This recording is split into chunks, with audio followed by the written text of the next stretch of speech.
எப்பவுமே தீட்டப்படாத கத்தியும் மீட்டப்படாத வீணையும் பயனற்று போவதை போல நம்முடைய மூளையும் கூர்மையாக அடிக்கடி வினாடி வினா நிகழ்ச்சி பள்ளிக்கூடங்களில் நடத்தணுங்க. ஏன்னா அந்த வினாடி வினாவில் கேள்வி கேட்கிறப்பதான் அந்த பதிலை யோசிச்சுக்கிட்டே இருப்போம். இந்த கேள்விக்கு என்ன விடை, இந்த கேள்விக்கு என்ன, இப்படின்னு யோசிக்கணும். வேற ஒன்றும் வேண்டாம். ஒரு 4 நாளைக்கு முதல்ல நாளிதழ் ஒன்றில் தினமணி பத்திரிகையில் ஒரு செய்தி போடுறாங்க. மனிதகுல வரலாற்றின் முக்கியமான உயிர்கூறாகிய டிஎன்ஏ என்கின்ற ஒன்றை கண்டுபிடித்த ஒரு மாமேதை, சிகாகோவில் பிறந்து நோபல் பரிசு பெற்ற மாமேதை 4 நாட்களுக்கு முன்பாக மறைந்து விட்டார். அவர் தான் கண்டுபிடித்த கண்டுபிடிப்பிற்கு காப்புரிமை வாங்க மறுத்துவிட்டார். இவர் கண்டுபிடித்த டிஎன்ஏ வைத்துத்தான் இறந்து கிடக்கிறவருடைய உடல் இந்த உடலா, சிதைந்த உடல் இந்த உடலா, இந்த குழந்தை இவர்களுடைய குழந்தையா என்றெல்லாம் அறிய உயிர்கூரை கண்டுபிடித்த இவர் மறைந்ததை உலகம் மறந்து விட்டது. அவர் பேர் என்ன தெரியுமா அப்படின்னு கேட்கிறாங்க. இப்ப நானே சொல்லிடுறேன். இதான் முத கேள்வி, நானே சொல்லிடுறேன். ஜேம்ஸ் வாட்சன் அவருடைய பேரு. 1962 அவர் நோபல் பரிசு, அவரும் அவரோடு சேர்ந்த இன்னொரு நண்பர் நோபல் பரிசு பெறாங்க. தன்னுடைய 97வது வயதில் மரணம் அடைகிறார். நம்முடைய உடல்ல செல் கூறுகள்ங்க. அதுல ஒரு ஆச்சரியம் என்ன தெரியுமா, அவர் சின்ன பிள்ளையா இருக்கப்ப அவங்க அம்மாவோட போராடிக்கிட்டே இருப்பாராம். அம்மா, ஒரு பிள்ளைய வளர்க்குற வச்சுதாம்மா அது அறிவாளி ஆகும். அப்படிலாம் பரம்பரை குணம்லாம் கிடையாதுமா, எல்லாமே ரத்தத்திலிருந்து வராதுமா. நம்ம காட்டில் வளர்த்தா அதுக்கேற்றபடி வரும், வீட்டில் வளர்த்தா அதுக்கேற்றபடி, இப்படி சொல்லிட்டே இருப்பாராம். அந்த அம்மா சொல்லுமா, அப்படி சொல்லாத, நான் அயர்லாந்துக்காரி, இங்கிலாந்து பக்கத்தில் அயர்லாந்து, நான் அயர்லாந்துக்காரி, உன் ரத்தம் அயர்லாந்து ரத்தம், உங்ககிட்ட என்கிட்ட கொடுக்குற குணம் இருக்கும்டா அப்படின்னு சொல்லுவாங்க. இந்த குணத்தை நான் எங்கள் அம்மாட்டிருந்து தெரிஞ்சுக்கிட்டேன். என் ஆய்வின் மூலம் நான் கண்டுபிடித்தது என்ன என்றால், ரத்தத்தின் மூலமாக பரம்பரை குணம் வரும் என்பதை நான் கண்டுபிடித்த உயிர்கூறம் மூலமாக என் தாயின் கூற்றை அறிந்து கொண்டேன். நம்ம ஆளுங்க 2000 வருஷத்துக்கு முதலே சொல்லி வச்சுட்டாங்க இதெல்லாம். ஏன் இப்ப அபையார் சொல்லலையா, சித்திரமும் கைப்பழக்கம். 2வது வரி ஈஸியா சொல்லிடுவீங்க, 3வது சொல்லுங்க பார்ப்போம். வைத்ததொரு கல்வி மனப்பழக்கம், நித்தம் நடையும் நடைப்பழக்கம். இந்த 4ம் பழகுனா வந்துடும். சித்திரம் போட்டு பாட்டு பாருங்க வந்துடும். செந்தமிழ் பேசி பேசி பாருங்க வந்துடும். செல்ல பேசினா வராது, பில்லு தான் வரும். சரியா, மேடையில் பேசி பழகணும். மனப்பாடம் பண்ணி பண்ணி பாருங்க வந்துடும். நன்னடைனா என்ன அப்படின்னா, நடைனா என்ன அப்படின்னா, நடையும் நடை பழக்கம்னா ஒழுக்கம்னு அர்த்தம். 5 மணிக்கு எந்திரிக்கணும், 10 மணிக்கு படுத்துடணும். அப்படி ஒரு இதை வச்சுக்கிட்டோம்னா, டைம் டேபிள் வச்சுக்கிட்டோம்னா அதுபடியே இருப்போம். இதெல்லாம் பழகுனா வரும். ஆனால் பாரம்பரியமா வர்றது 3 தானா, நட்பும் தயையும் கொடையும் பிறவி குணம். ஔவையார் சொன்னதுதான் ஜேம்ஸ் வாட்சன் கண்டுபிடிச்சு இது எங்க அம்மா சொன்னதுன்னு சொல்றாரு. சொல்லட்டும், அதனால பரவாயில்ல, தெரிஞ்சுக்குங்க. காலையில் எழுந்தவுடன் 1000 வேலை இருந்தாலும் படிப்பதற்கான, நாளிதழ் படிப்பதற்கான நேரத்தை ஒதுக்குங்கள். வாழ்க்கையில் முன்னுக்கு வரலாம். ஞாபகம் வச்சுக்கோங்க. சில பேர் எங்கெங்க படிக்கணும், எனக்கு நேரமே என்ன செய்யற, ராணுவத்தில் வேலை பார்க்குறியா, ஒன்றும் கிடையாது. நான் எங்கே படிச்சிருக்கேன் தெரியுமா, பெரும்பாலும் எங்கள் ஊர் பஸ்ஸு சோழவன் தான், மதுரைக்கு வர்ற பஸ்ஸு. அது எப்படி கண்டுபிடிக்கலாம் தெரியுமா, திடீர்னு எல்லாரும் இருந்துச்சு ஓடினாங்கன்னா அது எங்கள் ஊர் பஸ்ஸு. அதில் ஏறி கூட்டத்தில் நின்று கழுத்தை பிடிச்சி நெரிச்சிக்கிட்டு இருப்பாங்க. அதுக்கு நடுவில் ஒரு புத்தகம் வச்சு படிப்பேன். லியோ டால்ஸ்டாயினுடைய புத்துயிர்ப்பு படிச்சுட்டு இருப்பேன். இப்ப இந்த கூட்டை என்னை ஒன்றும் செய்யாது, இந்த நெரிசல் என்னை ஒன்றும் செய்யாது. நான் பொன்னியின் செல்வன் படிக்கிறப்ப வந்தியத்தேவனா இருப்பேன். அதே போல நான் மற்ற நூல்களை படிக்கிறப்ப அந்த கதாநாயகனா மாறிடுவேன்னு சொன்னா, படிக்க நேரமும் இடமும் ரூம் போட்டா கொடுப்பாங்க. சொல்லுங்க பார்ப்போம். போட்டு கொடுத்தாலும் அதில் உட்காந்து இது பார்த்துக்கிட்டு இருக்காங்க. அப்பா வந்தோடனே மாற்றுவாங்க, பார்த்துருக்கீங்களா? அப்பா வந்தோடனே வாட்ஸ்அப் அது இதெல்லாம் மாற்றி எல்லாத்தையும் மாற்றி விட்டுருவாங்க. அவர் சத்தம் போட்டு போவார், நீ அதான பார்க்குற அப்படிங்கிற. எப்படியோ இருந்து போட்டோம். இப்போ நேரம் கிடைக்கிறப்பெல்லாம் படிக்கணும், நல்ல விஷயங்களெல்லாம் தெரிஞ்சுக்கிறணும். சும்மா நாங்கள் கேள்வி கேட்கறது பதில் சொல்கிறதெல்லாம் நீங்கள் ஒன்றும் கவலைப்படாதீங்க. நம்ம நீங்களும் கவனிக்கிறீங்களான்னு பார்க்கறதுக்காகத்தான் இதோ பட்டிமன்றம் தொடங்குகிறது. இலக்கியங்களை நாம் கற்பதனுடைய நோக்கம் என்ன? ஞாபகம், மற்ற உயிரினத்துக்கு இந்த வாய்ப்பு இல்லை. உலகத்திலேயே தந்திரமானது நரிங்கிறாங்க. அது உண்மையிலேயே நரிக்கு தெரியுமோ என்னமோ தெரியாதுங்க, அப்படி சொல்லி சொல்லி வச்சிருக்கோம். ஏன் சொல்லுங்க பார்ப்போம், யாருக்காவது தெரியுமா? ஏன் உலகத்திலே தந்திரமானது நரின்னு சொல்றாங்க? ஏன் தெரியுமா? ஏன்னு கேட்டா புஸ்தகம் வர்ற வரைக்கும் நானே பதில் சொல்லிட்டு இருப்பேன், சரியா? ஏன்னு கேட்டா எனக்கு ஒருத்தர் சொன்னாருங்க, சர்க்கஸ்ல எல்லா மிருகமும் இருக்கும். இப்ப காணா சர்க்கஸ்ல எல்லா மிருகமும் இருக்கும். மலைப்பாம்பு தொடங்கி யானை, சிங்கம், புலி, கரடி, குரங்கு எல்லாம் வச்சிருப்பாங்க. நரி இருக்காது. எங்க சர்க்கஸ்ல நரியை பார்த்தாளுகள் சொல்லுங்க பார்ப்போம். ஏன் தெரியுமா?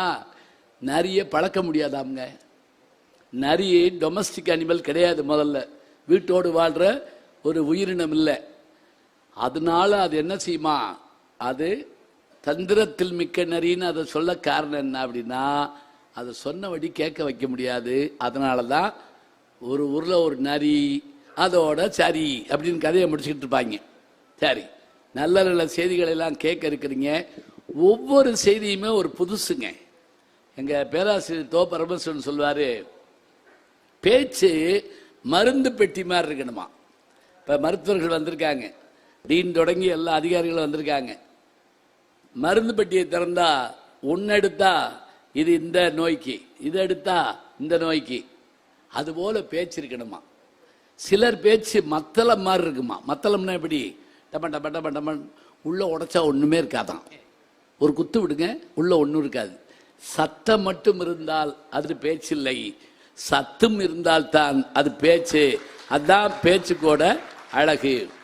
அதனால இலக்கியங்களை நாம் கற்பதனுடைய நோக்கம் பின்பற்றி வாழத்தான் என்று பேசுமாறு நம்முடைய வணக்கத்திற்குரிய நாஞ்சில் நாவரசு செல்லக்கண்ணன் அவர்களை அழைத்து, நம்முடைய தமிழர் தந்தை சிபா ஆதித்தனார் அவர்கள் சட்டசபையில் முதல்ல அவருடைய உரையை தொடங்குகிற பொழுது ஒரு திருக்குறளை சொல்லிதான் தொடங்குவாரா.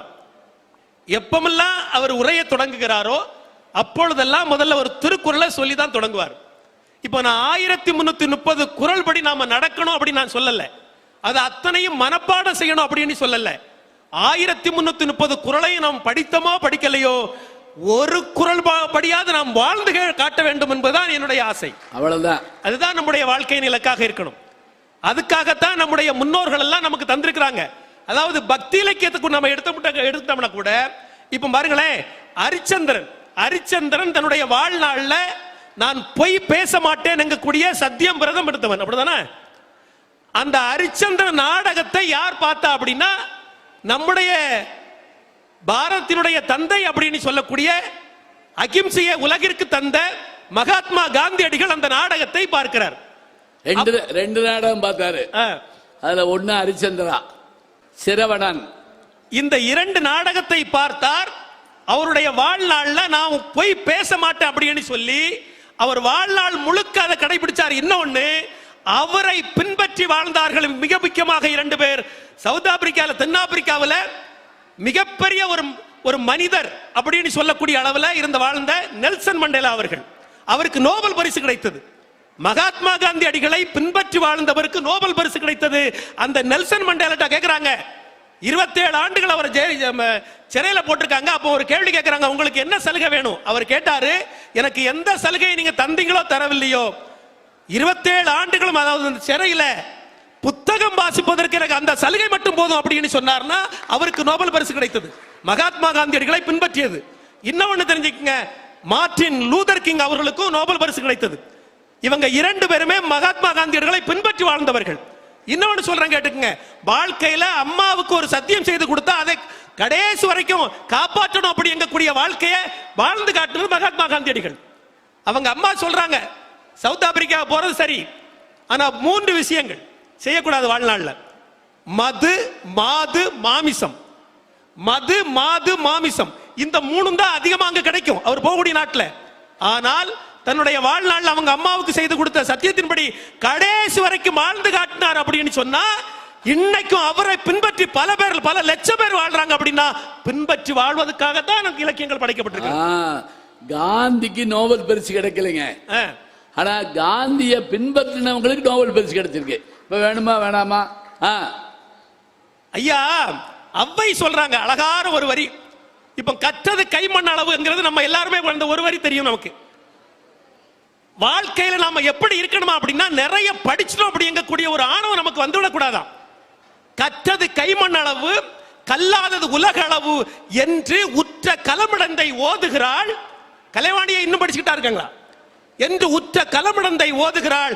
மத்த பெரும் பந்தயம் குற வேண்டாம் புலவீர், எறும்பும் தன் கையால் எஞ்சான். எறும்பு சின்னதில்ல, அதை அளந்து பார்த்தா அது அளவுக்கு 8 சான் இருக்குமா?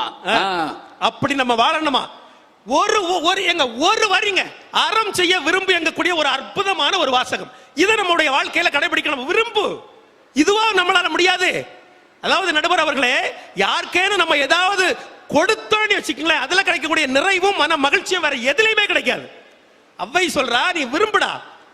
திரைக்கவிஞன் கூட சொல்லுவாங்க இல்லையா, அறம் செய்ய விரும்பு என்றால் அவ்வை தர்மம் செய்யுங்கள், அன்பே தெய்வம் என்றார் பெரியோர் அன்புடன் வாழுங்கள், யாரும் தீமை செய்தாலும் நீங்கள் நன்மை செய்யுங்கள், யாரும் பொய்யே சொன்னாலும் நீங்கள் மெய்யே சொல்லுங்கள், நேர்மையாய் வாழ்வதில் தோல்வியே இல்லையே தங்கங்களே, நாளை தலைவர்களே, நம் தாயும் மொழியும் கண்கள், சிங்கங்களே, வாழும் தெய்வங்களே, நம் தேசம் காப்பவர் நீங்கள், நம் தாத்தா காந்தி மாமா நேரு தேடிய செல்வங்கள், பள்ளி சாலை தந்தவன் ஏழை தலைவனை தினமும் எண்ணுங்கள். யார் அவரு? பெருந்தலைவர் காமராஜர் அவர்கள். அவரே மாதிரி நம்ம வாழணுமா வாழ வேண்டாமா? கொஞ்சம் நினைச்சு பாருங்க. இன்னைக்கு விருதுநகர் இப்படி இருக்கு அப்படின்னு சொன்னா, இன்னைக்கும் உலகம் முழுக்க அவருடைய பெயர் இருக்கு அப்படின்னு சொன்னா, ஒரு தகவல் சொல்றேன் கேட்டுங்க, எல்லாருக்கும் தெரிஞ்ச தகவலா கூட இருக்கலாம். அதாவது ஐயா நடுவர் அவர்களே, அந்த காலத்துல பெரியார் இருக்கார் இல்லையா, அவரோடு நின்று நம்ம ஒரு போட்டோ எடுக்கணும் அப்படின்னா 2 ரூபா கொடுக்கணும். ஐயா 2 ரூபா கொடுக்கணும். 1 ரூபா கொடுப்பாரு. ஒரு குழந்தைக்கு ஒரு பெயர் வைக்கணும்னாலும் அதே கொடுக்கணும். 1 ரூபா வாங்கிடுவார். அவரோட போட்டோ எடுக்கணும்னா 1 ரூபா கொடுத்தாதான் எடுக்க விடுவாரு. ஏன்னா ஒரு ஏதாவது ஒண்ணு நீ கொடுத்துட்டு போ, ஒரு கட்சிக்கோ நல்லதுக்கோ, நான் நல்லது செய்வேன். அதே மாதிரி குழந்தைக்கு பேர் வைக்கணும்னாலும் அப்படித்தான். உடனே அப்போ அவருடைய பிறந்த நாள் விழா சென்னையில் நடக்குது. அவருடைய தொண்டன் ஒருவங்க ஒரு கை குழந்தை, அவருடைய குழந்தைய எடுத்துட்டு போய், ஐயா என் பிள்ளைக்கு பேர் வைக்கணும் அப்படின்னு சொல்லி ரூபாயை கொடுத்தாராம். உடனே அவர் பெரியவர் அதை வாங்கிட்டு, தம்பி நல்ல பேரா வைக்கணும் அப்படின்னா இன்னும் 1 ரூபா கொடு அப்படின்னு சொல்லிட்டு, ஒரு விஷயம் நம்ம தெரிஞ்சுக்கணும். பெருந்தலைவர் அவர்களுக்கும் பெரியார் அவர்களுக்கும் கொள்கை வேறுபாடு, கருத்து வேறுபாடு தான். 2 பேரும் ஒரே கொள்கையை சார்ந்தவர்கள் இல்லை. அவர் அந்த ரூபாயை வாங்கிட்டு என்ன பேர் வச்சாராம் தெரியுமா? காமராஜர் அப்படின்னு பேர் வச்சாரா. இந்த வாழ்க்கை நாம் கற்றுக்கொள்ள வேண்டிய நிறைய இருக்கிறது. நாம் இதை நாம் பின்பற்ற வேண்டுமா?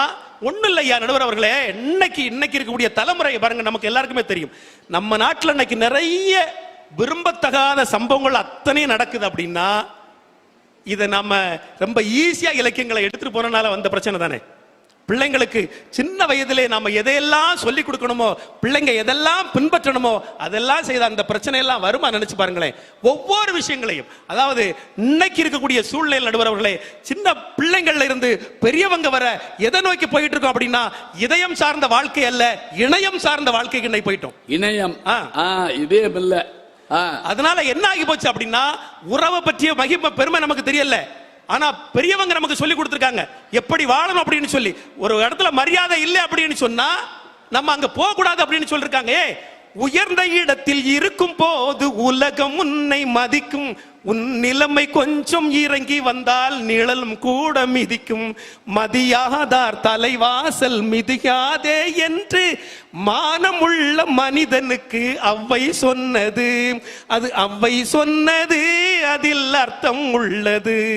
பரமசிவன் கழுத்தில் இருந்து பாம்பு கேட்டது, கருடா சௌக்கியமா, யாரும் இருக்கும் இடத்தில் இருந்து கொண்டால் எல்லாம் சௌக்கியமே, கருடன் சொன்னது, அதில் அர்த்தம் உள்ளது. நடுவர் அவர்களே, அரக்கர் குலத்தை சார்ந்தவர்களாக இருந்தா கூட நம்முடைய தமிழர் மரபு எப்படி இருந்திருக்கு பாருங்க. அரக்கர் குலத்தை சார்ந்தவர்களாக இருந்தால் கூட மானம் முக்கியம் அப்படின்னு வாழ்ந்திருக்காங்க ஐயா. மானம் தான் நமக்கு பெருசு. தைரியமா போகணும் அப்படின்னு சொன்னா, ஏன்னா நாம தோல்ல துண்டு போட்டு போறதும் தலையில துண்டு போட்டு போறதும் நம்முடைய குணத்துல இருக்கு. குடும்ப கௌரவம் அத்தனையும் அதுல இருக்கு. அப்ப அந்த மானம், ஏன் அரக்கராக இருந்தா கூட மானம் பெருசு அப்படின்னு சொல்லி நமக்கு கம்பராமாயணம் சொல்லுது. கம்பராமாயணத்துல பாருங்க, கம்பராமாயணத்தை நம்ம எடுத்துட்டோம் அப்படின்னா, ஓர் வில், ஓர் சொல், ஓர் இல், இது நமக்கு வேணுமா வேண்டாமா? இதை பின்பற்றணும் இல்லையா? இன்னொன்னு பாருங்களேன், எப்படி ஓர் இல், ஓர் இல், ஓர் வில், ஓர் சொல், இதோட சேர்த்து ஓர் செல். இப்ப இது ரொம்ப நல்லா இருக்கு. இதான் முக்கியமா. ஐயா, கும்பகர்ணன் மிகப்பெரிய ஒரு போர் வீரன். ஆனா அவன் இருக்கிற இடம் வேறதான், அரக்கர் குலம்தான். ஆனா அவனுக்கே மானம் பெருசு அப்படின்னு தோணிருக்கியா? அதாவது சுக்ரீவனுடைய செயல்னால அவனுடைய முகமெல்லாம் அங்கீனம் ஆயிடுச்சு, மூக்கெல்லாம் ஒரு மாதிரி ஆயிடுச்சு, ஒரு மாதிரி வருது, ரத்தம் எல்லாம் வடிஞ்சிட்டு இருக்கு, குறை உடம்பு ஆயிடுச்சு. இதோடு இவன் போனா அப்படின்னு சொன்னா பல பேர் கேலி பேசுவாங்க, இவன் ஒரு வீரனா? ஏன்னா புறமுதுகிட்டு ஓடினாலே அவன் வீரன் இல்லை அப்படின்னு நம்ம சொல்லக்கூடிய தமிழ் சமூகம். இதெல்லாம் சரி கிடையாது, நம்மளை கேலி பேசுவாங்க, தேவர்களை மதிக்க மாட்டாங்க, அமரர்கள் நம்மளை கிண்டல் பண்ணுவாங்க அப்படின்னு சொல்லிட்டு அவன் சொல்றான் ராமபிரான்ட்ட பார்த்து, எதிராளி தான், அழிவு வந்தா கூட நல்லவங்கிட்ட இருந்து வரணும் அப்படின்னு விரும்புறாங்க. அவர் சொல்றா, எப்பா, மூக்கில்லா முகமென்று முனிவர்களும் அமரர்களும் நோக்குவர், நோக்காமை நின்கணையால் என் கழுத்தை நீக்குவாய், நீக்கிய பின் நெடுந்தலையை கருங்கடலுள் போக்குவாய், இது நின்னை வேண்டுகின்ற செயல் என்றான் அப்படிங்கிறார். எதிரிட்டு கேக்குற வரம் பாருங்க. எப்படி நடுவர் அவர்களே, என்ன பொண்ணு பார்க்க போறா, மூக்கு முகம்லாம் நல்லா இருக்கணும் சொல்றதுக்கு தேவல ஒத்துக்கு போற, ஒருவேளை அங்க ரொம்ப உருசி மேனகா இருந்திருப்பாங்க, அதான் அப்படி யோசிச்சுட்டான். ஐயா, அப்ப நம்முடைய வாழ்க்கையில நமக்கு எது பெருசு அப்படின்னு சொன்னா, மானம் பெருசு, நம்முடைய கௌரவம் பெருசு. ஏன்னா வாழ்வாதாரமே அதை வச்சுதான் இருக்கு. அப்ப நமக்கு அது, அதாவது ஒண்ணு இல்லையா, சாதாரண சம்பவம் அப்படின்னு தயவு செய்து நீங்க எடுத்துக்கிடாதுங்க, அது சரித்திரம். இன்னைக்கு நாம நடந்துகிட்டு இருக்கோம் அப்படின்னு சொன்னா ஒண்ணு இல்லையா. ஒரு கேள்வி கேட்கிறேன், இப்ப சிக்னல் இருக்குல்ல, இப்ப நம்ம வண்டியில போறோம், வேகத்தடை இருக்கு, வேகத்தடைய மதிச்சா மட்டும் பின்பற்றினா மட்டும் தான் நம்ம விபத்துல இருந்து பாதுகாக்க முடியும். சிக்னல் இருக்குல்ல, இப்போ போக்குவரத்து அடையாள குறியீடுகள் இருக்கு, நேரா போகணும் அப்படின்னு சொன்னா ஒரு அடையாளம், ரைட்ல போகணும் அப்படின்னா இன்னொரு அடையாளம், அப்புறமா இந்த பக்கம் போனா இன்னொரு அடையாளம். இதை நாம படிச்சுட்டு பேசாம பின்பற்றாம போனா என்ன ஆகும்? இடத்திற்கு போய் சேர முடியுமா? போக முடியாது, அது விபத்துல தான் முடியும். அதனால அது என்ன, நம்ம அதை பின்பற்றி போனாதான் பாதுகாப்பாக இடத்திற்கு போய் சேர முடியும். அதுபோல் இலக்கியத்தை நாம் பின்பற்றி வாழ்ந்தால் மட்டும்தான் நம்முடைய வாழ்க்கையிலே நம்முடைய இலக்கினை அடைய முடியும். அதனால தான் ஒன்னு சொல்லி முடிச்சிடறேன். அதாவது மகாத்மா காந்தியடிகள்கிட்ட கேட்கிறாங்க, நீங்க ஒன்னு எழுதி கொடுங்க, தமிழ்ல உங்களுக்கு பிடித்த விஷயத்தை ஒன்னு எழுதி கொடுங்க. அவர் வாழ்க்கையை பற்றி ஒன்னு சொல்றாருங்க, நம்ம இலக்கியத்தில் உள்ளது, நீரில் குமிழி இளமை, நிறை செல்வம், நீரில் சுருட்டும் நெடுந்திரைகள், அலை அலை, நீரில் எழுத்தாகும் யாக்கை. அப்படி எழுதி மோகன்தாஸ் கரம்சந்த் காந்தி அப்படின்னு கையெழுத்து போட்டு கொடுக்கிறார் அப்படின்னு சொன்னா, நம்முடைய இலக்கியங்கள் இதை நாம் படிப்பதனுடைய முழு நோக்கமே இதை பின்பற்றி வாழ்வதற்கு என்று சொல்லி வாய்ப்பளித்த அத்தனை பெருமக்களுக்கு நன்றி பாராட்டி விடைபெறுகின்ற நண்பு வணக்கம் ஐயா. உண்டு. அருமை அருமை அருமை. பாருங்க, இவர் பேசுறப்ப எத்தனை இலக்கியத்தை சொல்றாரு. இத்தனை இலக்கியத்தையும் அவர் சொல்றதா இருந்தா படிச்சு தொகுத்து எழுதி மனசுக்குள்ள ஏத்தி சொல்லணும். அவர் சொன்னாரு, காந்தியடிகள் 2 நாடகம் பார்த்தாருன்னு சொன்னாரு. அவர் ஒரு சினிமா பார்த்தாரு, யாருக்கா தெரியுமா? காந்தியடிகள் ஒரே ஒரு சினிமா பார்த்தாரு,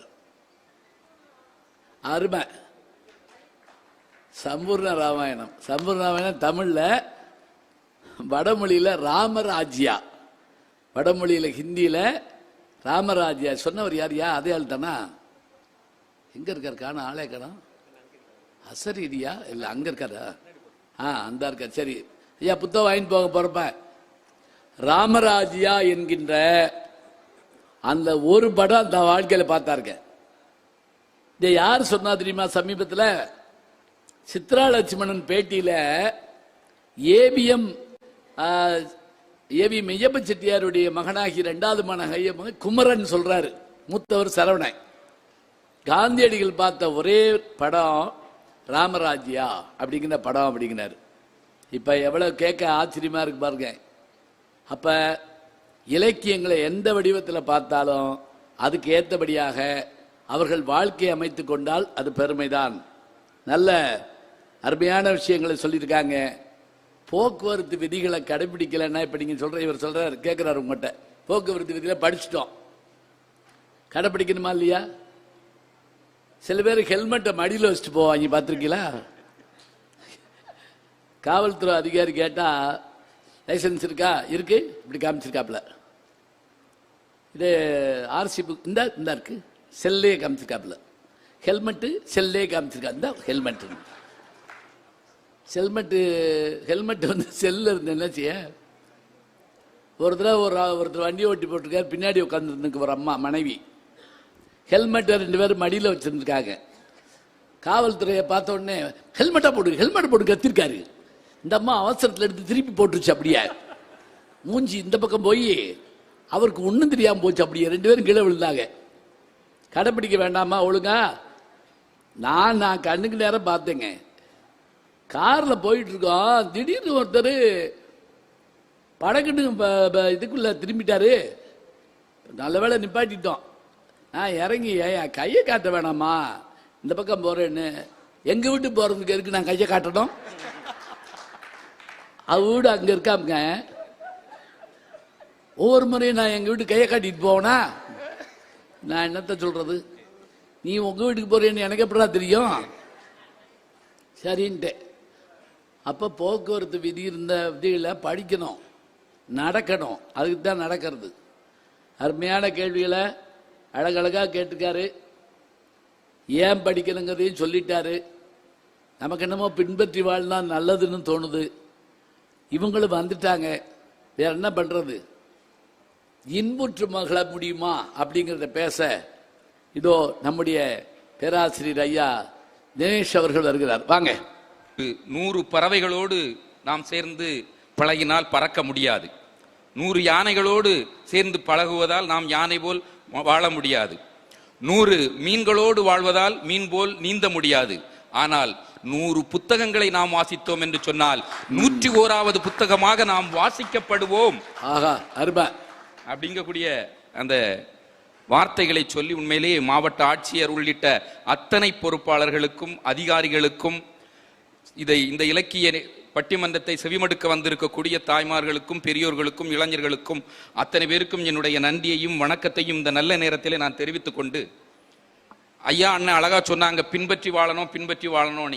நான் வேண்டான்னு சொல்லல, பின்பற்றுங்க, நல்லா பின்பற்றுங்க சார். ஆமா, போக்குவரத்து விதிகளை நீங்க பின்பற்ற நான் அதெல்லாம் வேண்டான்னு சொல்லி இல்ல, பின்பற்றுங்கள். ஆனால் ஒரு இலக்கியம் படைக்கப்படுவதனுடைய தலையாய நோக்கம் என்ன தெரியுமா? பின்பற்றணும்னா கூட முதல்ல அவன் அதுல இன்புறணும். இன்புறத்தான். ஒரு மலர் இருக்கின்றது, அந்த மலர் வண்டை தன் பக்கம் இழுக்க வேண்டும் என்று சொன்னால் அந்த மலருக்கென்று தனி மனம் இருக்க வேண்டும், மலருக்குள்ளே தேன் இருக்க வேண்டும், மலருக்கென்று தனி வண்ணம் இருக்க வேண்டும். வண்ணம் இருக்கணும், வாசம் இருக்கணும், தேன் இருக்கணும், இருந்தாதான் வண்டு வரும். அதே மாதிரி உவமைகள், கற்பனைகள், வர்ணனைகள், சிலேடைகள், இதில் எதுகைகள், மோனைகள் எல்லாம் இருந்தாதான் முதல்ல அவன் இன்புற்றால் தான் இரண்டாவதாக அதுக்கு பிறகுதான் பின்பற்றதை பற்றியே யோசிக்க முடியும். நான் சொல்லுங்க, எப்பேற்பட்ட இன்பத்தை இந்த புத்தகங்கள் தருகின்றது தெரியுமா?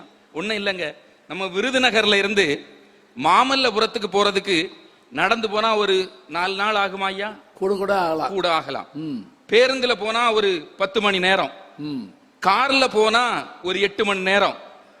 ஆனா சிவகாமியின் சபதம், கல்கி எழுதிய சிவகாமியின் சபதத்தை எடுத்து நீங்க படிச்ச 5வது நிமிடத்தில் மாமல்லபுரத்துல இருப்பீங்க. கல்கி எழுதின சிவகாமியின் சபதம், அதுதான் இன்பம். இப்போ தண்ணில கடலின் ஆழத்துக்குள்ள உள்ள போனோம்னா நீச்சல் தெரியணும்னு அவசியம் இல்லைங்க. படகுக்கு துடுப்பு போட தெரியணுங்க கூடிய அவசியமும் இல்ல கப்பலை ஓட்டணுங்க கூடிய அவசியமும் இல்ல. உங்களுக்கு வாசிக்க தெரிந்தால் போதும். வைரமுத்து தண்ணீர் தேசத்தை வாசிச்சிட்டீங்கன்னு சொன்னா 5ஆம் நிமிஷம் கடலுக்குள்ளேயும் போயிடலாம். அருமை. எப்பேற்பட்ட ஆச்சரியம் என்னன்னா, இப்ப நான் ஊர் பூரா எல்லாரையும் படிக்க வைங்கலாம் சொல்றேன்ல, என்னைய கூட கேட்கலாம் நீங்க அப்படி செஞ்சிருக்கீங்களான்னு. நான் படிக்க வைக்கிறது மட்டும் இல்லைங்க, என்னுடைய துணைவியார் +2 முடிச்சுட்டு தான் இப்போ எனக்கு திருமணம் ஆகுது. படிக்கணும்னு சொல்கிறாங்க. 2 குழந்தைகள் பிறந்த பிறகு படிக்க வச்சு MA BEd படிச்சுட்டு எம்ஃபில் பட்டம் தண்ணீர் தேசத்தில் அறிவியல் பார்வைன்னு கவிப்பேரரசு வைரமுத்துடைய கவிதைகளில் ஆராய்ச்சி பண்ணி பட்டம் வாங்கியிருக்கிறாங்க. உண்மையிலேயே அந்த நாவலை படிச்சு முடிக்கிறது வரைக்கும் நான் கடலுக்குள்ளதான் இருந்தீங்க. அந்த அளவிற்கு ஒரு புத்தகம் நமக்கு ஒரு அனுபவத்தை தருது பாருங்க. அது ஒரு கால கண்ணாடி, கடந்த காலத்தை சொல்லும். அது நீங்க சொன்னீங்க தெய்வம் திருக்குறள் நீங்க படிக்கணுமா வேணுமா பின்பற்ற, நல்லா பின்பற்றுங்க. முதல்ல நான் சொல்ல திருக்குறளை பின்பற்றதுக்கு நீங்க வீட்டில போய் சொல்லி பாருங்க. தெய்வம் தொழாள், கொழுநன் தொழுதெழுவாள், பெய்யென பெய்யும் மழை. இந்த வீட்டில போய் சொல்லி பாருங்க, என்ன நடக்கும். இந்த காலத்துக்கு அது ஒத்து வருமா? நான் சொன்னேன், திருவள்ளுவர் என்ன சொல்லியிருக்கார் தெரியுமா? தெய்வம் தொழாள், கொழுநன் தொழுதெழுவாள், பெய்யென பெய்யும் மழைன்னு இருக்காரு. உன்னை என் வீட்டுக்கார் கேட்டா அதுக்கு அப்படின்னா அது ஒண்ணு இல்லம்மா, அதிகாலை 4:30க்கு எழும்பி கணவனுடைய காலையில சொல்லிருக்கணும். காலுனாலே இன்னைக்கு நிறைய பேருக்கு தெரிய மாட்டேங்குது. பஸ்ல நின்னுட்டு இருந்தேன், ஒருத்தர் காலை மிதிச்சிட்டு இருந்தாரு. காலு காலு காலு காலுன்னு அவர் கேக்குறாரு, மிஸ்டு காலா ரிசீவ்டு காலான்னு கேக்குறாரு. மிஸ்டு காலா ரிசீவ்டு காலான்னு ரிசீவ்டு காலா அப்படி கேளுங்க. இப்படி போயிட்டு இருக்காங்க. சரி காலையிலன்னு சொன்னீங்க. ஆமா, இப்படி இன்னைக்கு இந்த அவங்க கும்பிட்டாங்களா? எந்திரிச்சு நடக்காதுங்க. சொன்னோம்டா அதோட நிறுத்திட்டேன். இனி சொன்னா நமக்கு வேற எதுவும் ஆயிடக்கூடாது, குடும்பத்துல பிரச்சனை வந்துடக்கூடாது. இன்னைக்கு சொல்ல முடியாதுங்க. இன்னைக்கு அதிகாலை 4:30க்கே எழும்ப மாட்டாங்கல்ல முதல்ல. சரியா, அதையே யோசிச்சு பார்க்கணுமா? உண்மையிலேயே எனக்கும் ஒரு காலத்துல ஆசை இருந்துங்க, இலக்கியத்தை பின்பற்றணும். எனக்கு திருமணம் 25வது வயசுல பெண் பார்ப்பதற்காக தரகர் வந்தார். நான் சொன்னேன், எனக்கு அவர் கேட்டார் எப்படிப்பட்ட பெண் வேணும் அப்படின்னார். நான் சொன்னேன், கம்பராமாயணத்துல அந்த சூர்பனகை ராவணங்கிட்ட சீதையினுடைய அழகை பற்றி சொல்லுவாள் பத்தியா, எவ்வளவு அழகா சொல்லுவார். தோளை சொல்லுகேனோ, சுடர்முகத்து உலவுகின்ற வாளை சொல்லுகேனோ, மீளவும் திகைப்பதல்லால் அல்லவை அழுத்துகேனோ. ஆமா, வேல் போல விழி, பல் முத்து போல இருக்கணும், வில் போன்ற நுதலும் வேல் போன்ற விழியும் அப்படிங்கிறது மாதிரி எனக்கு பெண் இருக்கணும் அப்படின்னு. அவர் இவ்வளவும் கேட்டுட்டு என்கிட்ட சொன்னாரு, ஒன்னும் புரியலையே. சரி, அதெல்லாம் எளிமைப்படுத்தி வாலிப கவிஞர் வாலி அழகா ஒரு பாட்டு ஒரு பெண்ணை வர்ணித்து தந்திருக்காரு. அதை நான் சொன்னா உங்களுக்கு புரியும். சரி சொல்லுன்னாரு. வாய் கண்ணெல்லாம் எப்படி இருக்கணும்னு கேட்டாரு. நான் உடனே சொன்னேன், மாதுளையின் பூ போலே மலருகின்ற இதழோ, மாதுளையின் பூ போலே மலருகின்ற இதழோ, மானினமும் மீனினமும் மயங்குகின்ற வெளிதானோ, புருவம் ஒரு வில்லாக பார்வையொரு கணையாக, புருவம் ஒரு வில்லாக பார்வையொரு கணையாக, பருவம் ஒரு களமாக போர் தொடுக்க பிறந்தவளோ, குறுநகையின் வண்ணத்தில் குழி விழுந்த கன்னத்தில், குறுநகையின் வண்ணத்தில் குழி விழுந்த கன்னத்தில் தேன் சுவையை தான் குழைத்து கொடுப்பதெல்லாம் இவள்தானோ, நிலவு ஒரு பெண்ணாகி உலவுகின்ற அழகோ, நீரலைகள் இடமாறி நீந்துகின்ற குழலோ, நீந்துகின்ற குழலோ. என்ன படம் தெரியுதா? அத கிளீன் ஆர்ட்ஸ் சொல்றீங்க இல்லையா? 6-7 பேர் எந்திரிக்கிறத. வாலி இதே மாதிரி எனக்கு பொண்ணு பார்க்கணும்னு சொன்னேன். இந்த மாதிரி பொண்ணு கேட்டிய, இந்த மாதிரி இலக்கியத்துல கண்ணத்துல குழி விழுகணுமா, கண்ணு அப்படி அப்படி இப்படி இருக்கணுமா, தேன் எல்லாம் அடியணுமா, புருவம் ஒரு வில்லாக பார்வை ஒரு கணையாக பருவம் ஒரு களமாக.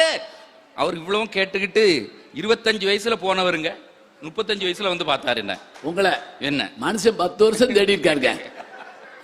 தேடிக்கிட்டு சொன்னார், தம்பி உனக்கு இந்த மாதிரி நீ கேட்டியன்னா நடக்காது, நீ இப்படி புத்தகத்தை படிச்சுட்டு என்கிட்ட பொண்ணு கேட்டியன்னு சொன்னா உனக்கு இந்த ஜென்மத்துல கல்யாணம் நடக்காது, என்னால முடியாது, வேணும்னா வாலிகிட்ட போய் கேட்டுக்க. அவ்வளவுதான். அவரு இப்ப இல்ல பாவம். வாலி எல்லாம் நம்ம தொட முடியுமா? தொட முடியுமா? ஆனா எங்க வீட்டுல ஒரு தம்பி இருக்கான், அவனுக்கு பேரு மாலி. மாலி மாலி அவன் சொன்னா, நீ கெட்டுறியா இல்லன்னா நான் கெட்டட்டான். அப்படியா? இனி தாமதிக்க கூடாதுன்னு ஏதோ கட்டி வச்சிருங்க. நடுவர் அவர்களே, நடக்குமா? நடக்கும், கேளுங்கய்யா. அதை சந்தோஷமா ரசிச்சுட்டு போயிடணும், அவ்வளவுதான். ஆழிசையின் குரலாக, ஆழ்கடலின் சங்காக அப்படின்னு இல்ல. இவர் சொல்றதே வைங்க, அந்த பொண்ணோட விரல் வெண்டைக்காய் மாதிரி இருக்கணும், கண்ணு மீன் மாதிரி இருக்கணும், பல்லு முத்துமா இருக்கணும். இது பொருள் போய் கடையில் வாங்கிட்டு வந்துட்டோம்னு வைங்க, என்ன ஆகும்? 4 வெண்டைக்காய், 3 மீன், 5-6 முத்து கட்டிக்கன்னு சொல்ல முடியுமா? அப்படியே ஓமையை எடுக்க முடியாது. வைரமுத்து, கவிஞர் வைரமுத்து ரொம்ப அருமையா ஒரு கருவாச்சி காவியம், அற்புதமான ஒரு நாவல்.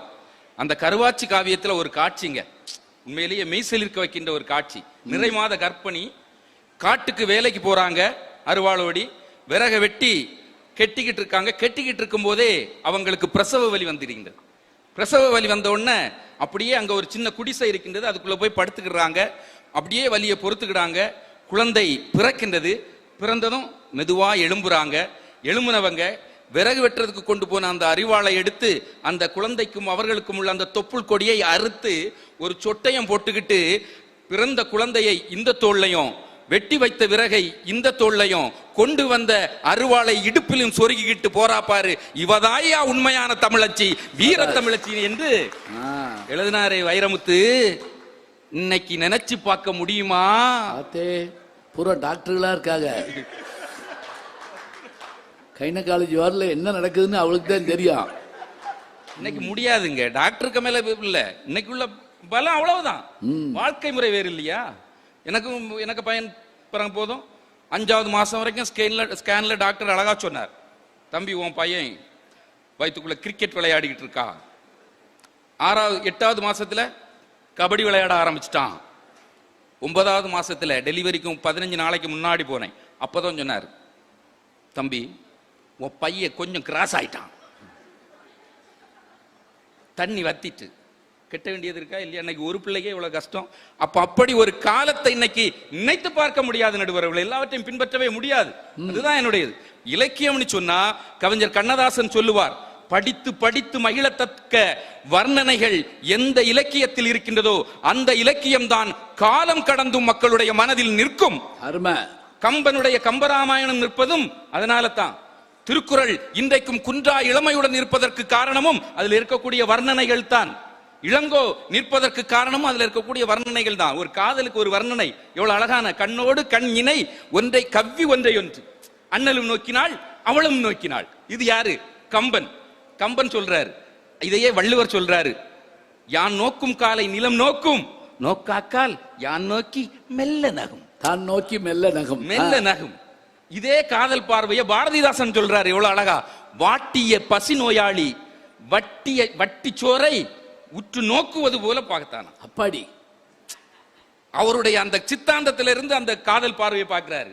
இதையெல்லாம் சேர்த்துதான் ஒரு கவிஞன் அழகா எழுதுனா, உன்னை நான் பார்க்கும் போது மண்ணை நீ பார்க்கின்றாயே, விண்ணை நான் பார்க்கும் போது என்னை நீ பார்க்கின்றாயே, நேரிலே பார்த்தால் என்ன பூமுகம் தேய்ந்தா போகும், நேற்று வரை நீ யாரோ நான் யாரோ, யாரும் யாரும் யாராகியரோ, எந்தையும் முந்தையும் மும்முறை கேளீர், நீயும் நானும் எவ்வளவு அரிதும் சம்புல பெயர் நீர் போல அன்புடை நெஞ்சம் தாம் கலந்தனவை. ஆடிடுவார் போட்டுக்கையா, பாடிக்கிட்டே ஆடல் பாடல் நிகழ்ச்சி மாதிரி அவ்வளவு ரசிக்கிறாரு. இவ்வளவு இன்புற்றத்தான் படிக்க முடியும். அதுக்கு தான் இன்புற்றாதாங்க தொடர்ந்து அதுக்குள்ள நம்ம பயணிக்க முடியுங்கிறது தான் என்னுடைய வாதம் நடுவர் அவர்களே. கடைசியா ஒரே ஒரு கருத்தை நான் சொல்லி முடிக்கிறேன். அந்த கருத்தை முதலே சொல்லிக்கலாம், சொல்லுங்க. என்ன நகைச்சுவை இலக்கியம் இருக்கு பாத்தீங்களா? இப்போ ஜோக்கெல்லாம் சொல்ல வேண்டாம், வடிவேல்னு சொல்லிட்டாலே போதும் எல்லாருக்கும் ஒரு சிரிப்பு வரும் பாருங்க. ஆமா, வந்துட்டா இல்லையா ஒரு மனசுக்குள்ள. கவுண்டமணின்னு சொன்னா ஒரு சிரிப்பு, விவேக்னு சொன்னா ஒரு சிரிப்பு, நாகேஷ்னு சொன்னா இன்னும் ஒரு அதிகமா பெரியவங்களுக்கு எல்லாம் ஒரு சந்தோஷம். இது நடிகர்களுக்கு இப்படின்னு சொன்னா, புலவர்கள்லயும் ஒருத்தர் இருந்தாருங்க, காளமேகம் என்று சொல்லிட்டாலே போதும் எல்லாருக்கும் என்ன செய்யும்?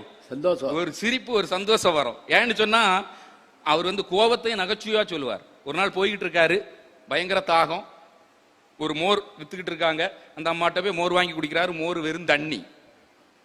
உடனே தான் எழுதினார் பாட்டு, காரென்று பேர் படைத்தாய் ககனத்தில் உரும்பொழுது, நீரென்று பேர் படைத்தாய் நெடுந்தரையில் வீழ்ந்தபோது, ஆட்சியர் கைப்பட்ட பின் நீ மோர் என்று முப்பேரும் பட்டாயேன்னு சொல்லி அவர் ஒரு கிண்டலா நக்கலா அங்க சொல்றாரு அப்படின்னு சொன்னா, நீ தந்தது எல்லாமே என்னதுதான்?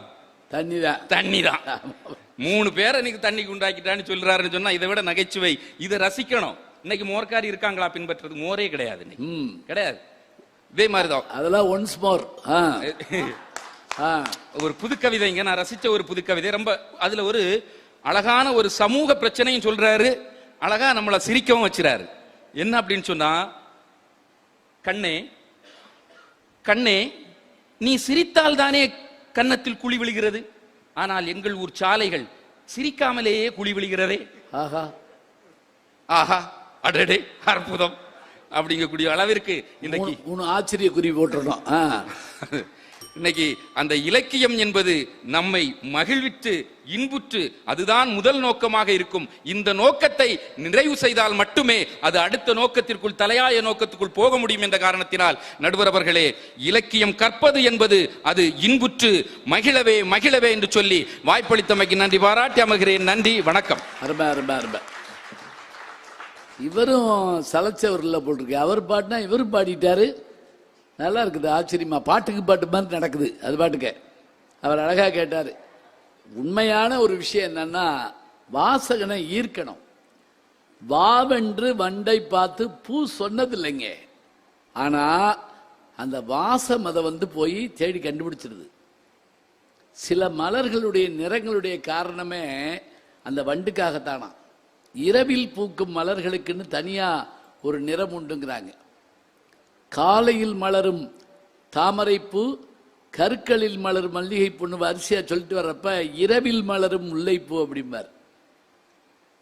இந்த மாதிரி பூக்களை பற்றி சொல்றப்ப அந்த வண்டுகளை ஈர்ப்பதற்கு அவை என்னென்ன இயற்கை அவற்றுக்கு கொடுத்திருக்கிறது, அதுபோல இலக்கியத்தில் இனிமை இருக்க வேண்டும், எதுகை மோனை இருக்க வேண்டும், நகைச்சுவை இருக்க வேண்டும்.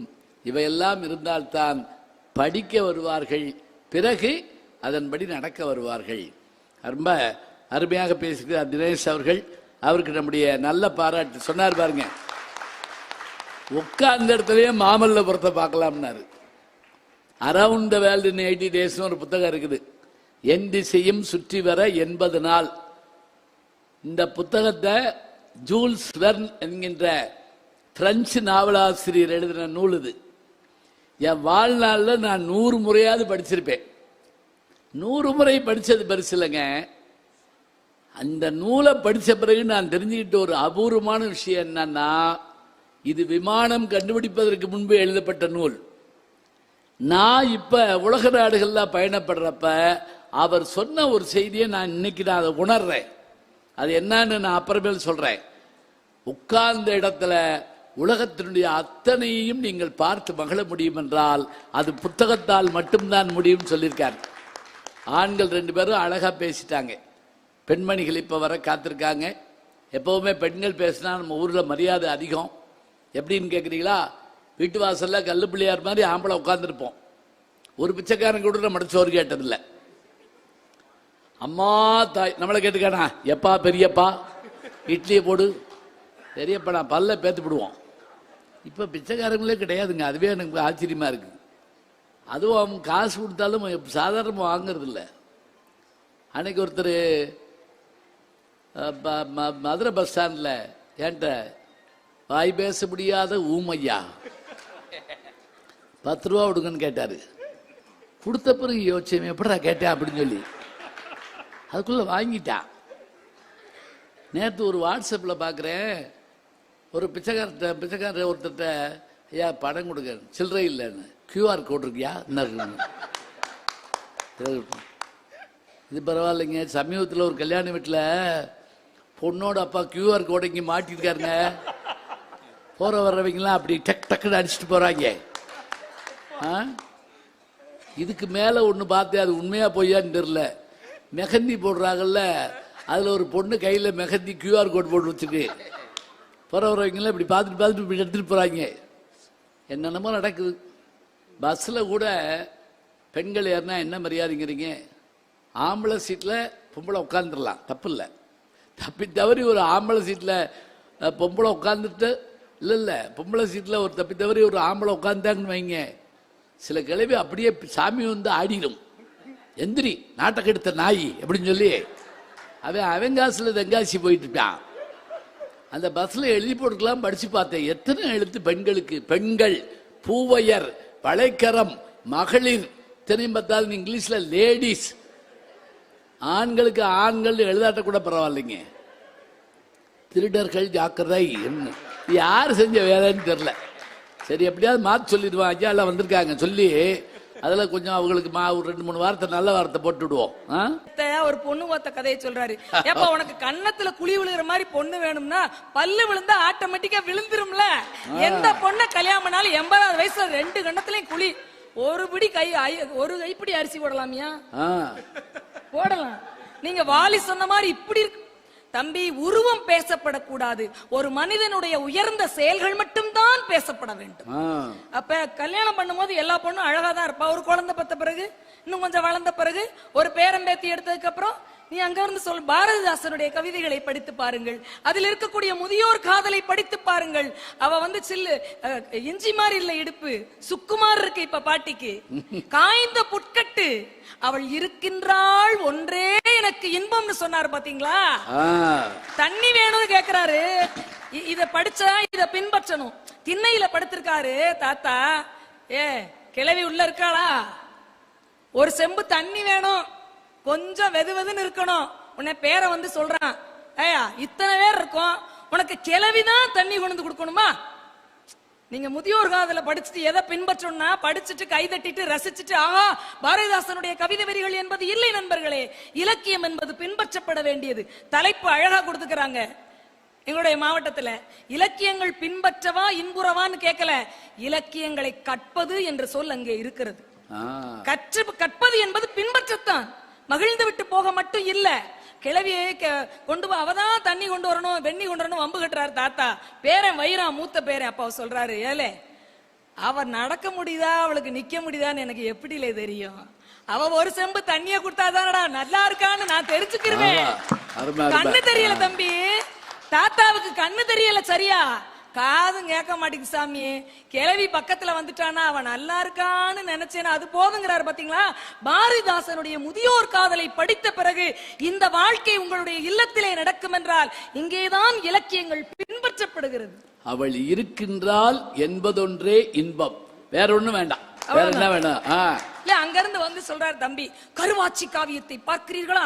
இத்தனை மருத்துவர்கள் உட்கார்ந்து இருக்கிறார்கள். அவள் பிள்ளையை பெற்று பன்னருவாளால் தொப்புள் கொடி படிக்கும் போது இப்பயும் இருக்கு. கரிசல் இலக்கிய வட்டாரம் என்பது எங்களுடைய மாவட்டத்துக்கே சொந்தமானது. டெல்டா மாதிரி காவிரி பகுதிகள்ல தண்ணி நிறைய வந்தா தள்ளாடும் பயிர், தண்ணியே இல்லைன்னா வாடும்.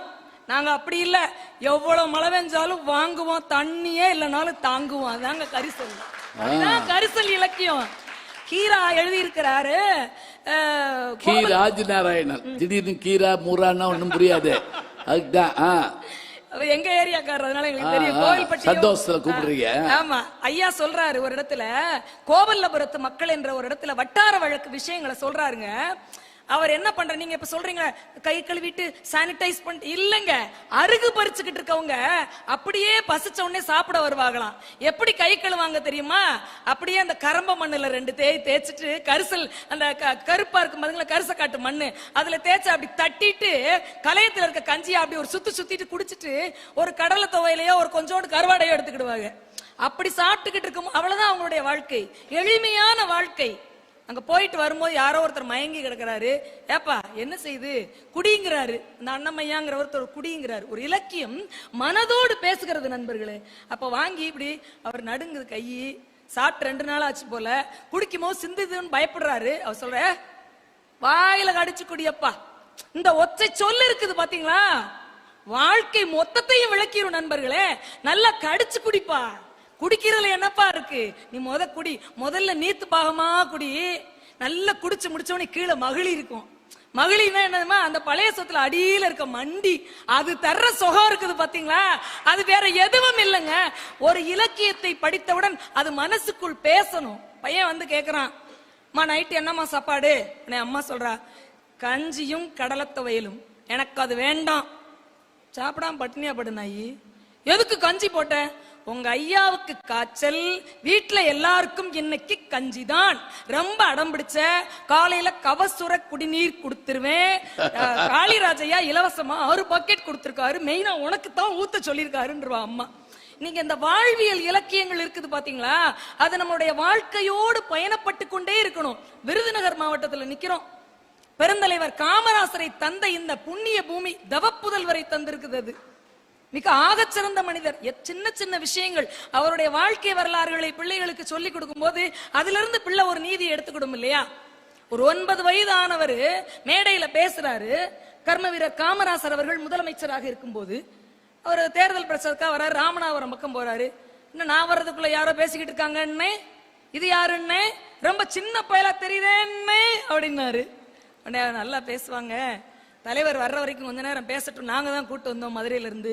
மதுரையில இருந்து எப்படி வந்தான்? தனி கார், காசு. அடுத்த கேள்வி அதுதான். 9 வயசு பையனை காசு கொடுத்து கார் அமர்த்தி, எந்த காசு? கட்சி காசு.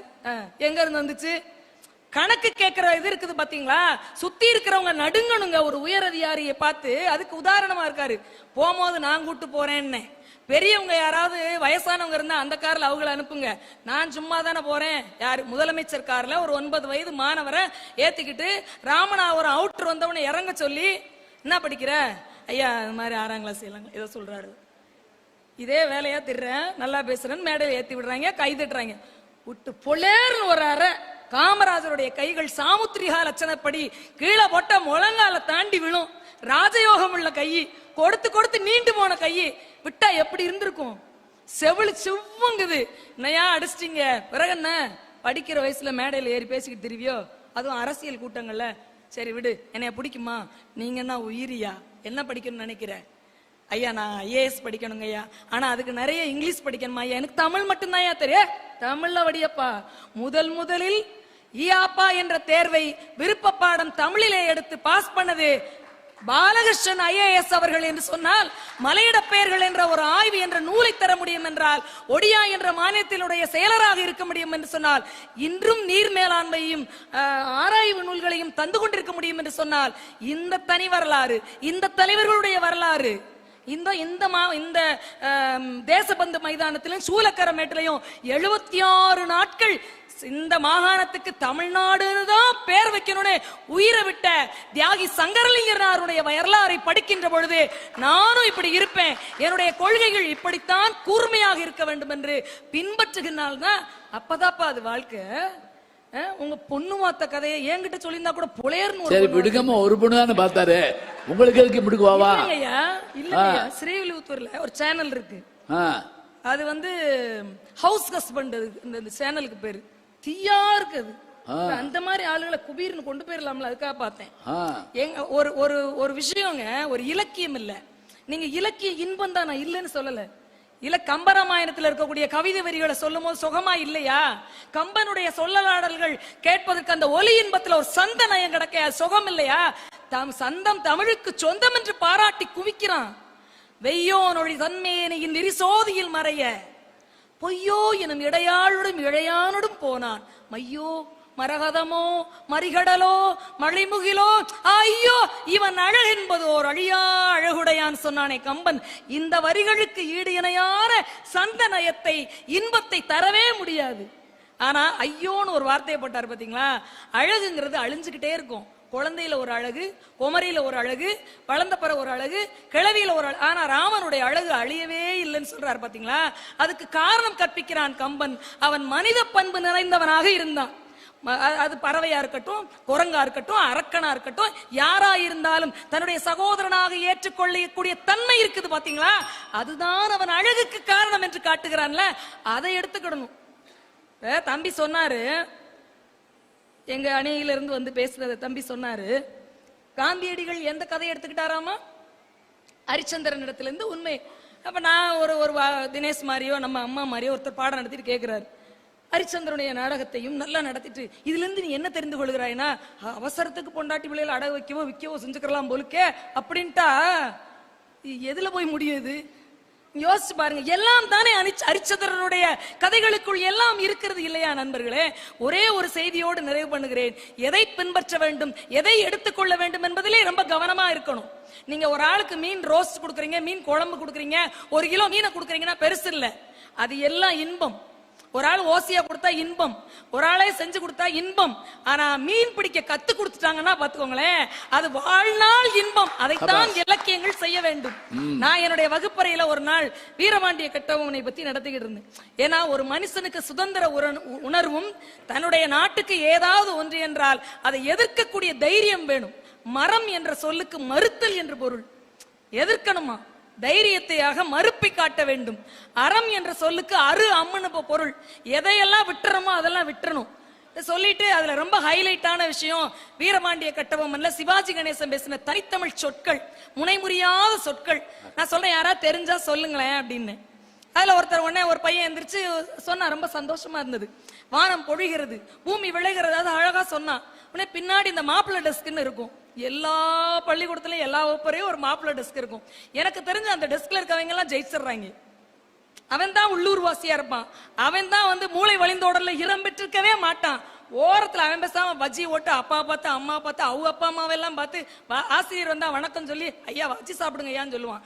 நல்லா படிக்கிற பையன் இதெல்லாம் செய்ய மாட்டானோன்னு எனக்கு அடிக்கடி தோணிக்கிட்டே இருக்கும். அவன் சிரிச்சான். நான் சொன்னேன், அவனை சும்மா விடக்கூடாது, மிகச்சிறிய சிந்தனைக்குரியவன் அவன். எதுக்கடா சிரிக்கிறேன்னா, இல்லம்மா சிவாஜி கணேசன் தான் வானம் பொழிகிறது பூமி விளைகிறதுன்னு சொன்னவரு. இந்த படத்துல எழுதி கொடுத்திருப்பாங்க. நம்ம ஏரியா திருநெல்வேலிமா, அங்க அப்படியாமா சொல்லிருப்பாங்க. ஏல நீ எதுக்குல இங்க வந்த, உனக்கு ஏமல நாங்க வட்டி கொடுக்கணும். வெள்ளக்காரனை பார்த்து ஏமல எதுக்குல வந்த? ஐயா ஜாக்சன் துறைய பார்த்து, ஜாக்சன் துறைய பார்த்து வானம் பொழியுதுல பூமி விளையுதுல, இல்ல நீ எங்க கூட காட்டுக்கிட்டு வந்தியோ, எங்க சொந்தக்கார பிள்ளைகளுக்கு எதுவும் மஞ்சள் அரைச்சியோ, இல்ல என்னல செஞ்ச, எதுக்குல வட்டி கேட்க, செருப்பால் அடிச்சுடும்ல. ஆனா எனக்கு என்ன சந்தோஷம்னா, இது புதிய சிந்தனை இல்லையா, மாணவர்களிடத்திலே இருக்கக்கூடிய தனித்திறனை தூக்குதால். நான் சொன்னேன், அப்புறம்டா நீ இதை சொல்லி சிரிக்கலடா, நீ உண்மையை சொல்றான்னு. ஏன்னா இது சினிமால சத்யராஜ் பேசுற வசனமா, டீச்சருக்கு இவ்வளவு அப்டேஷன் வேண்டி இருக்கு. ஆசிரியருக்கும் மாணவருக்கும் வெறும் 24 மணி நேரம் தான் வித்தியாசம். இது ஒரு ஹைக்கு கவிதை. படிச்சுட்டு போயிடணும்ன்றதை பின்பற்ற வேண்டும் ஆசிரியர். என்ன பேசணும்னு உண்மையை சொல்லிரு. நான் விட மாட்டேன், நான் 30 வருஷமா டீச்சரா இருக்கேன். அவன் இதுல இது வேறையாங்க பயங்கரமா கமாட்டேன், இதுல இது வேறையாவா, ஏன் எக்ஸ்பீரியன்ஸ், உண்மையை சொல்லுனேன். இல்லம்மா அந்த பக்கம் இருக்கிற அவர் கட்டபொம்மன் ஆக்கிருமா, அவர் தமிழ் தெரியாதாம்மா, பாட்டியாவுக்கு பாட்டியா சொல்லியிருக்காரு, திருநெல்வேலி தமிழும் தெரியாது, சிவாஜி கணேசன் பேசின செந்தமிழ். அப்புறம் அவன் சொல்றான், வானம் படி பூமியில பண்டி மீகியே மா ஐயால வரி, மீ மா ஊட சேனிக்கு ஒத்திவா நீர் பாத்திவா மன ஆட்டப்பட்டலுக்கு மஞ்சள் அரவிச்சு இத்திவா నువ్వు మావన మరువందియ మాన சட்ட பண்ணாண்டா மீவு ஏயலாம் ஐயால வரியே. அப்படித்தான் கேட்டுருமான்ட்டான் ஐயா. இது என்னம்மா அது? இது தெலுங்கியா? நானும் தலை ஆட்டிக்கிட்டு பார்த்திருக்கேன். சாக்சன் தர மாதிரி எந்த மொழியில பேசுறேன்னா அந்த ஆளுக்கு புரியவா போகுது இல்லையா? அவன் இங்கிலீஷ்காரன். இல்ல இது துபாஷி என்ன சொல்றானோ அதுதான் போய் ஜாக்சன் துறைக்கு போயிருக்கோம். அந்த இடத்திலே இருந்து எடுத்துக்கொள்ள வேண்டியது, என் மண்ணை நான் விட்டுக் கொடுக்க மாட்டேன் என்ற சுதந்திர உணவும் வீரமும் எடுத்துக்கொள்ளப்பட்டது. மொழி என்னவாக இருந்தாலும் பரவாயில்லை, சிந்தனை ஒன்றாக இருக்க வேண்டும், வேற்றுமையில் ஒற்றுமைன்னு சொல்றான்ல. ஒரே ஒரு கவிதையோடு நிறைவு செய்கிறேன். ஒரு விஷயத்தை எப்படி எடுத்துக்கணும், ஆசிரியராக பணி செய்யக்கூடாது நான் நினைக்கிறேன்.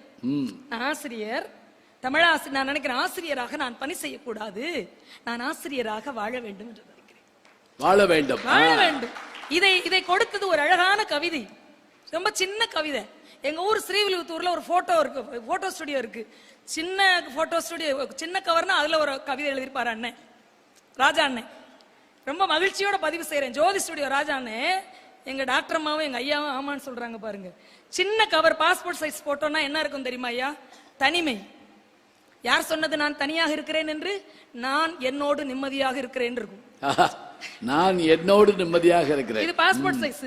கொஞ்சம் பெரிய சைஸ்ல போட்டோ கேட்டோம்னு வச்சுக்கோங்களேன், அதுல ஒரு கவிதை இருக்கும். அப்படியே நடந்து போய் நான் நிக்கிறேன், கரெக்டா அந்த ஆண்டாளமாங்கிறது பார்க்கலாம், சன்னதி முன்னாடி நிக்கிறேன், அந்த கவிதை அங்கன நிறுத்துது.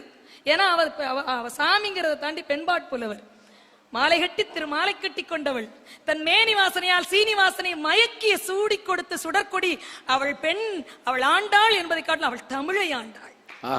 கவிதையை வாசிச்சு நான் முடிக்கிறேன். இந்த செய்தி இப்படி முடிக்கிறேன். என்னுடைய தலைப்பை, எனக்கு மழையில் நனைய பிடிக்கும், எனக்கு நாய்க்குட்டிக்கு முத்தம் கொடுக்க பிடிக்கும், எனக்கு பூனையோடு விளையாட பிடிக்கும், மிரட்டினால் நடிப்பேன், அடித்தால் அழுவேன், எனக்கு புரிந்தால் மட்டுமே படிப்பேன் என்று உங்களுக்கு தெரியுமா டீச்சர்? அவ்வளவுதாங்க அந்த கவிதை.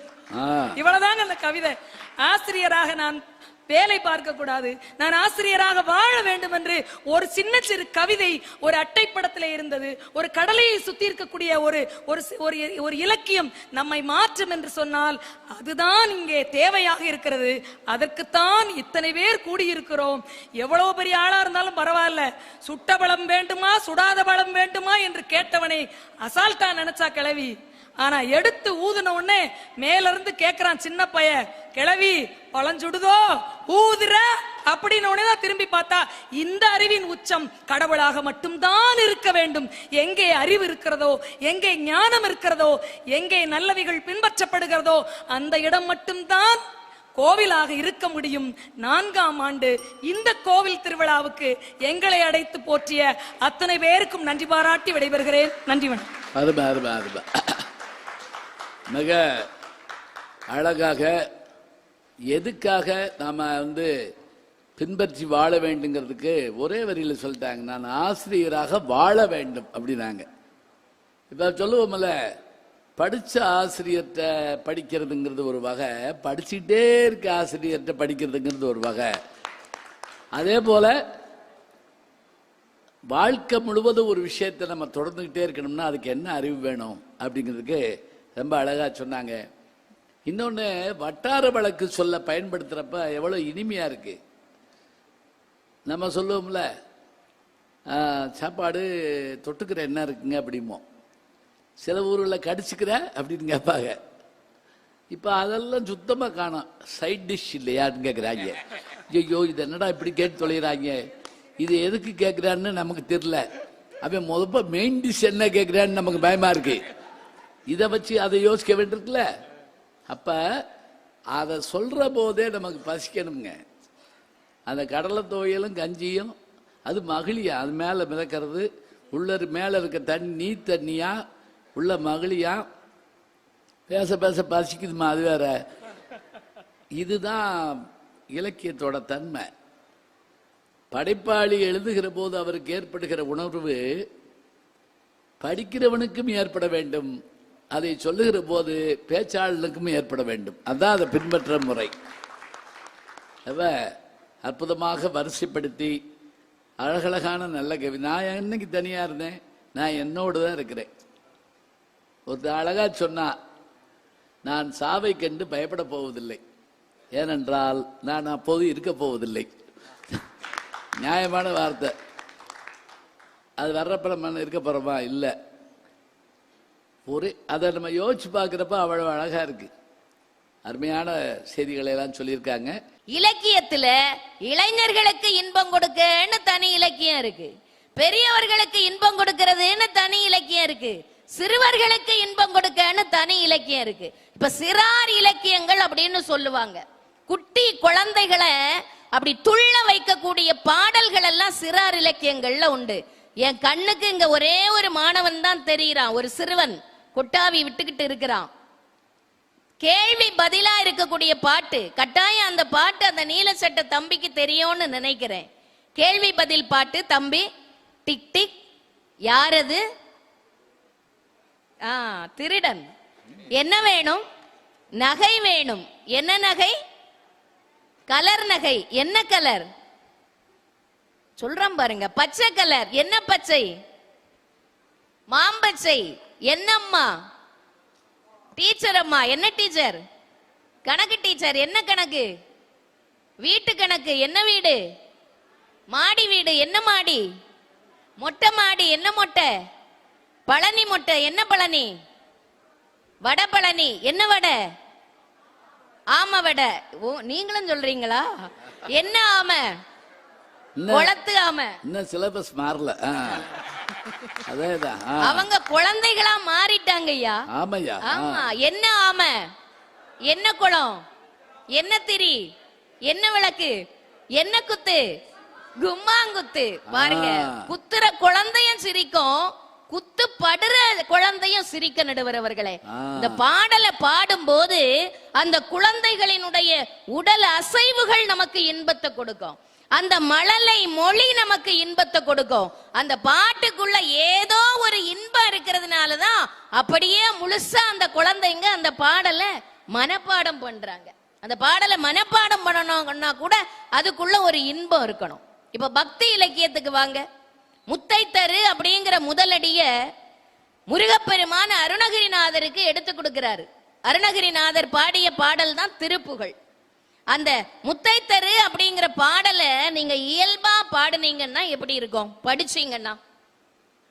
முத்தைத்தரு பத்தி திருநகை அத்திக்கிரை சத்திச்சரவண முத்திக்கொரு வித்துக்குருபரை என ஓதும் முக்கட்பர மர்க்கச் சுருதியின் முற்பட்டது கற்பித்திருவரு 30 வர்க்கத்தமரரும் அடிப்பேண 10 தலை தக்கக்கணைதொடு ஒற்றைக்கிரி மத்தை பொருதோடு பட்டப்பகல் வட்டத்துகிரியில் இரவாக பக்தர்கிற தத்தை கடவிய பச்சை புயல் மெச்சத்தகு பொருள் பச்சத்தோடு ரட்சித்தருள்வதும் ஒரு நாளே தித்தித்தைய ஒத்த பரிபுர நித்தப்பதம் வைத்து பயிரவி திக்கொட்க நடிக்க கழுகொடு கழுதாட திக்குப்பரி அட்டப்பயிரவர் தொக்கு தொகு தொக்கு தொகு தொகு சித்திரப்பௌரிக்கு திரகடக என ஓத கொத்துப்பறை கொட்டக்களமிசை குக்கு குகு குக்கு குகு குகு குத்தி புதை புக்கு பிடி என முதுகூகை கொட்புற்றள நட்பற்ற உணரை வெட்டிப்பலி இட்டு குலகிரி குத்துப்பட ஒத்து பொறவல பெருமானே. இப்ப இருக்க பிள்ளைகிட்ட கேட்டோம்னா இதான் ராப் பாடல் மாதிரி இருக்கு அப்படிம்பாங்க. இதுதான் உண்மையான பாட்டு. இத இசையோடு அந்த சந்த இன்பமே நம்மளை பாடுறதுக்கு அழைக்கும் ஐயா. ஒரே ஒரு ஸ்டான்ஸா நான் படிக்கிறேன். முத்தை தரு பத்தி திருநகை அத்திக்கிரை சத்தி சரவண முத்தி கொருவித்து குருபர என ஓதும் முக்கட்பரமர்க்கு சுருதியின் முற்பட்டது கற்பித்திருவரும் 30 வர்க்கத்தமரரும் அடிப்பேண. தாங்கள் சொன்னது போல அருமையான பயிற்சி பாடல். என்ன உண்மை. குழந்தைங்க ஒண்ணுக்கு ஒண்ணு கேள்வி கேட்பாங்க. நான் உங்ககிட்ட ஒரு கேள்வி கேட்கிறேன், நீங்க பதில் வீட்டுல போய் சொல்லி பாருங்க. 100 லாரி ரால்ல 4 லாரி ரால் நார்ன ரால் மீது எத்தனை லாரி ரால் நல்ல ரால்? ரால் ரால் என்ன? மீன். மீன். மீன். இறால் மீன். இறால் மீன். 100 லாரி ரால்ல 4 லாரி ரால் நார்ன ரால் மீது எத்தனை லாரி ரால் நல்ல ரால்? பதில் என்ன சொல்லணும்? 100 லாரி ரால்ல 4 லாரி ரால் நார்ன ரால்னா மீதி 96 லாரி ரால் நல்ல ரால். சொல்லி பாருங்க. நான் அப்படி குளறும். அப்போ சரியா சொன்னாலும் சந்தோஷம், இந்த இடத்துல தவறா சொன்னாலும் சந்தோஷம் கொடுக்க நடுவர் அவர்களை. இது வந்து எந்திர யுகம். மக்கள் மத்தியில ஒரே பரபரப்பு, விறுவிறுப்பு, வேகம். ஒரு கவிதையோ கட்டுரையோ காவியங்களையோ ஒரு இடத்துல உட்கார்ந்து படித்து சுவைப்பதற்கு இன்றைக்கு நேரம் இல்லை. காலத்துக்கு ஏத்த மாதிரி கவிதைகளை கொடுக்க ஆரம்பிச்சுட்டாங்க. ஓர் எழுத்து ஒரு மொழியில ஒரு கவிதை சொல்றேன். யானா ஒரு ஆண்மகன் சொல்றான் ஒரு பெண்ணை பார்த்து, நீ பூ வா தா பார்த்தா வெக்கம் வந்துட்டு சீ போ முடிச்சு. அவளு 2 எழுத்துதான். ஏன்னா இன்றைக்கு வந்து மரபு கவிதைகள் எல்லாம் எழுதுறதுக்கு நேரம் இல்ல. நம்முடைய கலைஞர் அவர்கள் சொல்லியிருக்காங்க, யாப்பு என்ற கரையை உடைத்து கொண்டு உணர்ச்சி வெள்ளம் கற்பனை வடிவிலே கவிதை சொற்களாக வந்து பாய்ந்திடுகின்ற பொழுது இலக்கண கட்டுப்பாடு என்னும் கடிவாளத்தை என்னால் பயன்படுத்த முடியவில்லை அப்படின்னு புது கவிதை எழுதக்கூடிய கவிஞர் மு. மேத்தா அவர்கள் இதற்கு ஒரு கவிதையே படைத்து விடுகிறார். இலக்கண செங்கோல், யாப்பு சிம்மாசனம், எதுகை பல்லக்கு, மோனை தேர்கள், தனிமொழி சேனை, பண்டித பவனி இவை எதுவும் இல்லாத கருத்துக்கள் தம்மை தாமே ஆழ கற்றுக்கொண்ட புதிய மக்களாட்சி முறையே புது கவிதை அப்படின்னு. அவ்வளவுதான். இந்த இலக்கணத்தை வச்சே ஒரு கவிஞன் ஒரு கவிதை எழுதுறார் நடுவர் அவர்களே. எதுகையும் மோனையும் வேண்டவே வேண்டாம், சீரும் கீரும் சுத்த சனியன்கள், வெண்பாவும் கிண்பாவும் விருத்தமும் திருத்தமும் வேண்டாத தொல்லைகள், ஒரு கவிதை. இன்னும் இந்த வாசகர் வட்டத்தை மகிழ்ச்சி படுத்துறதுக்காக வேண்டி ஒரு சம்பவம் சொல்றேன் ஐயா. நீ வருவாயன அப்படின்னு ஒரு திரைப்படம், கவிஞர் பா விஜய் அவர்கள் எழுதிய ஒரு பாட்டு, கேட்கறதுக்கு இனிமையா இருக்கும். மாலை தென்றல் வீசக்கூடாது, கூடாது கூடாது, மாநில செய்திகள் கேட்க கூடாது, கூடாது கூடாது, சூரியன் மேற்கை பார்க்க கூடாது, கூடாது கூடாது, சூரிய காந்தியும் பார்க்க கூடாது, கூடாது கூடாது, ஆலய சங்கொலி ஊதக்கூடாது, 5 மணிப்பு பூக்க கூடாது, மாலை என்ற சொல்லை யாரும் நினைக்க கூடாது, இரவு என்ற சொல்லே தமிழில் இருக்க கூடாது, அதிகாலையில் சேவலை எழுப்பி அதை கூவென்று சொல்லுகிறேன், கடிகாரத்தை சீக்கிரம் திருப்பி அதன் வேகத்தை மிஞ்சுகிறேன். எவ்வளவு ஒரு அற்புதமான கற்பனை. இந்த கற்பனைக்கான அடித்தளம் எங்க இருக்குன்னு பார்த்தோம்னா அது இன்னொரு இலக்கியத்துல இருக்கு. நம்ம அருணகிரிநாதர் தந்த கந்தர் அனுபூதிய பக்தி பூர்வமா படிக்கும் போது இந்த இன்பம் அங்க இருந்து அங்க போயிருக்குன்னு தெரிய வருது. என் தாயும் எனக்கருள் தந்தையும் நீ, சிந்தாகுலமானவை தீர்த்தனையாள், கந்தா கதிர்வேலவனே உமையாள், மைந்தா குமரா மறைநாயகனே. இன்பம் யாரை யாரை எங்க எங்க ஈர்க்குது பாத்தீங்களா ஐயா. நிறைவா ஒரு கருத்து சொல்றேன். ஒரு புலவர் காட்டு வழியா போயிட்டு இருக்கிறாரு. அவரு கால்ல ஏதோ குத்திட்டு நொண்டி நொண்டி வராரு. எதிர்த்தாப்புல வந்து இன்னொரு புலவர் என்னாச்சுன்னு கேக்குறாரு. அதுக்கு இவர் சொல்றாரு, தமிழ் புலவர்கள் 2 பேர் பேசிக்கிட்டாங்க. முக்காலி கொண்டு மூவிரண்டு போகையிலே இக்காலில் 5 தலை நாகம் அழுந்த கடித்தது அப்படின்னு. வேற ஒண்ணும் இல்லையா. முக்காலின்னா இவர் வயசானவர், அவருக்கு 2 காலு, தடி ஊனி இருக்காரு, அது 3வது கால். முக்காலி கொண்டு மூவிரண்டுன்னா 3 6, ஆத்துக்கு போகும்போது இக்காலில் அவருக்கு கால்ல 5 தலை நாகம். 5 தலை நாகம்னா நெறிஞ்சு முள்ளுக்கு ஒரு 5 தலை நாகம்னா பேர் உண்டு. படபடையா பூத்திருக்கும்படி நெறிஞ்சி. ஆமா, அழுந்த கடித்தது, அதாவது நெறிஞ்சு முள்ளு குத்திட்டு, அவ்வளவுதான். அதுக்கு எதிர்த்தாப்புல வந்து அந்த புலவர் சொல்றாரு, தீர்வு சொல்றாரு, மருத்துவம் சொல்றாரு. பத்திரதன் புத்திரனின் மித்திரனின் சத்துருவின் பத்தினியின் கால் வாங்கி தேய். சரியா போச்சு. பத்திரதன்னா தசரதன், பத்திரதன் புத்திரன்னா ராமன், ராமன் மித்திரன்னா நண்பன் சுக்ரீவன், அவனுக்கு சத்துரு யாருன்னா வாலி, வாலியினுடைய மனைவி தாரை, தாரையின் கால் வாங்கி தேய். தாரைக்கு காலை தான்னு கேட்டா கொடுப்பாளா? தாரையினுடைய கால், தாரைங்கிற அந்த வார்த்தையை எழுதி பாருங்க, தா நெடில், அந்த துணை காலை எடுத்துட்டோம்னா தரைன்னு வரும். தரையில தேய்ச்சிக்கிட்டு போவியா? அவ்வளவுதான், முடிஞ்சு. அப்போ போகிற போக்கிலேயே இலக்கிய இன்பத்தை அனுபவித்தவர்கள் இந்த நாட்டில் வாழ்ந்த புலவர்கள் ஐயா. இலக்கியங்கள் என்பது எப்படி பார்த்தாலும் எல்லா காலத்திலும் அதை படித்து இன்புற்றால்தான், என்னுடைய அணித்தலைவர் சொன்னது மாதிரி, படித்து இன்புற்றால்தான் அதை நாம் பின்பற்ற முடியும் என்று சொன்னதையே வழிமொழிந்து இலக்கியங்களை நாம் கற்பது இன்புற்று மகிழவே, இன்புற்று மகிழவே என்று சொல்லி வாய்ப்புக்கு நன்றி பாராட்டி இடம் பெயர்கிறேன். நன்றி, வணக்கம். ரொம்ப அழகா பாடுறாங்க, நல்லா உச்சரிக்கிறாங்க. பட்டிமன்றத்தில் அது ரொம்ப முக்கியமா வேணும். ஏன்னா தமிழுக்கு அழகே என்ன தெரியுங்களா? அதனுடைய உச்சரிப்பு தான். அதுவும் அந்த பக்கம் சினிமா பாட்டும் பாடுறாங்க, இந்த பக்கம் திருப்புகளும் பாடுறாங்க. இது சாதாரண வேலை இல்லை. சிலருக்கு இது வந்தா அது வராது, அது வந்தா இது வராது. அருமையான வார்த்தைகளை அழகா சொல்லி, அது குழந்தைகளை ஈர்க்கிற பாட்டு பாருங்க எப்படின்னு சொல்லி. இந்த மாதிரி சொல்லி கொடுத்தா தான் பிள்ளைகளுக்கு விடுகதைகள் இதெல்லாம் புரியுங்க. கேள்வி கேட்டு பதில் சொல்ற மாதிரி இருக்கணும்.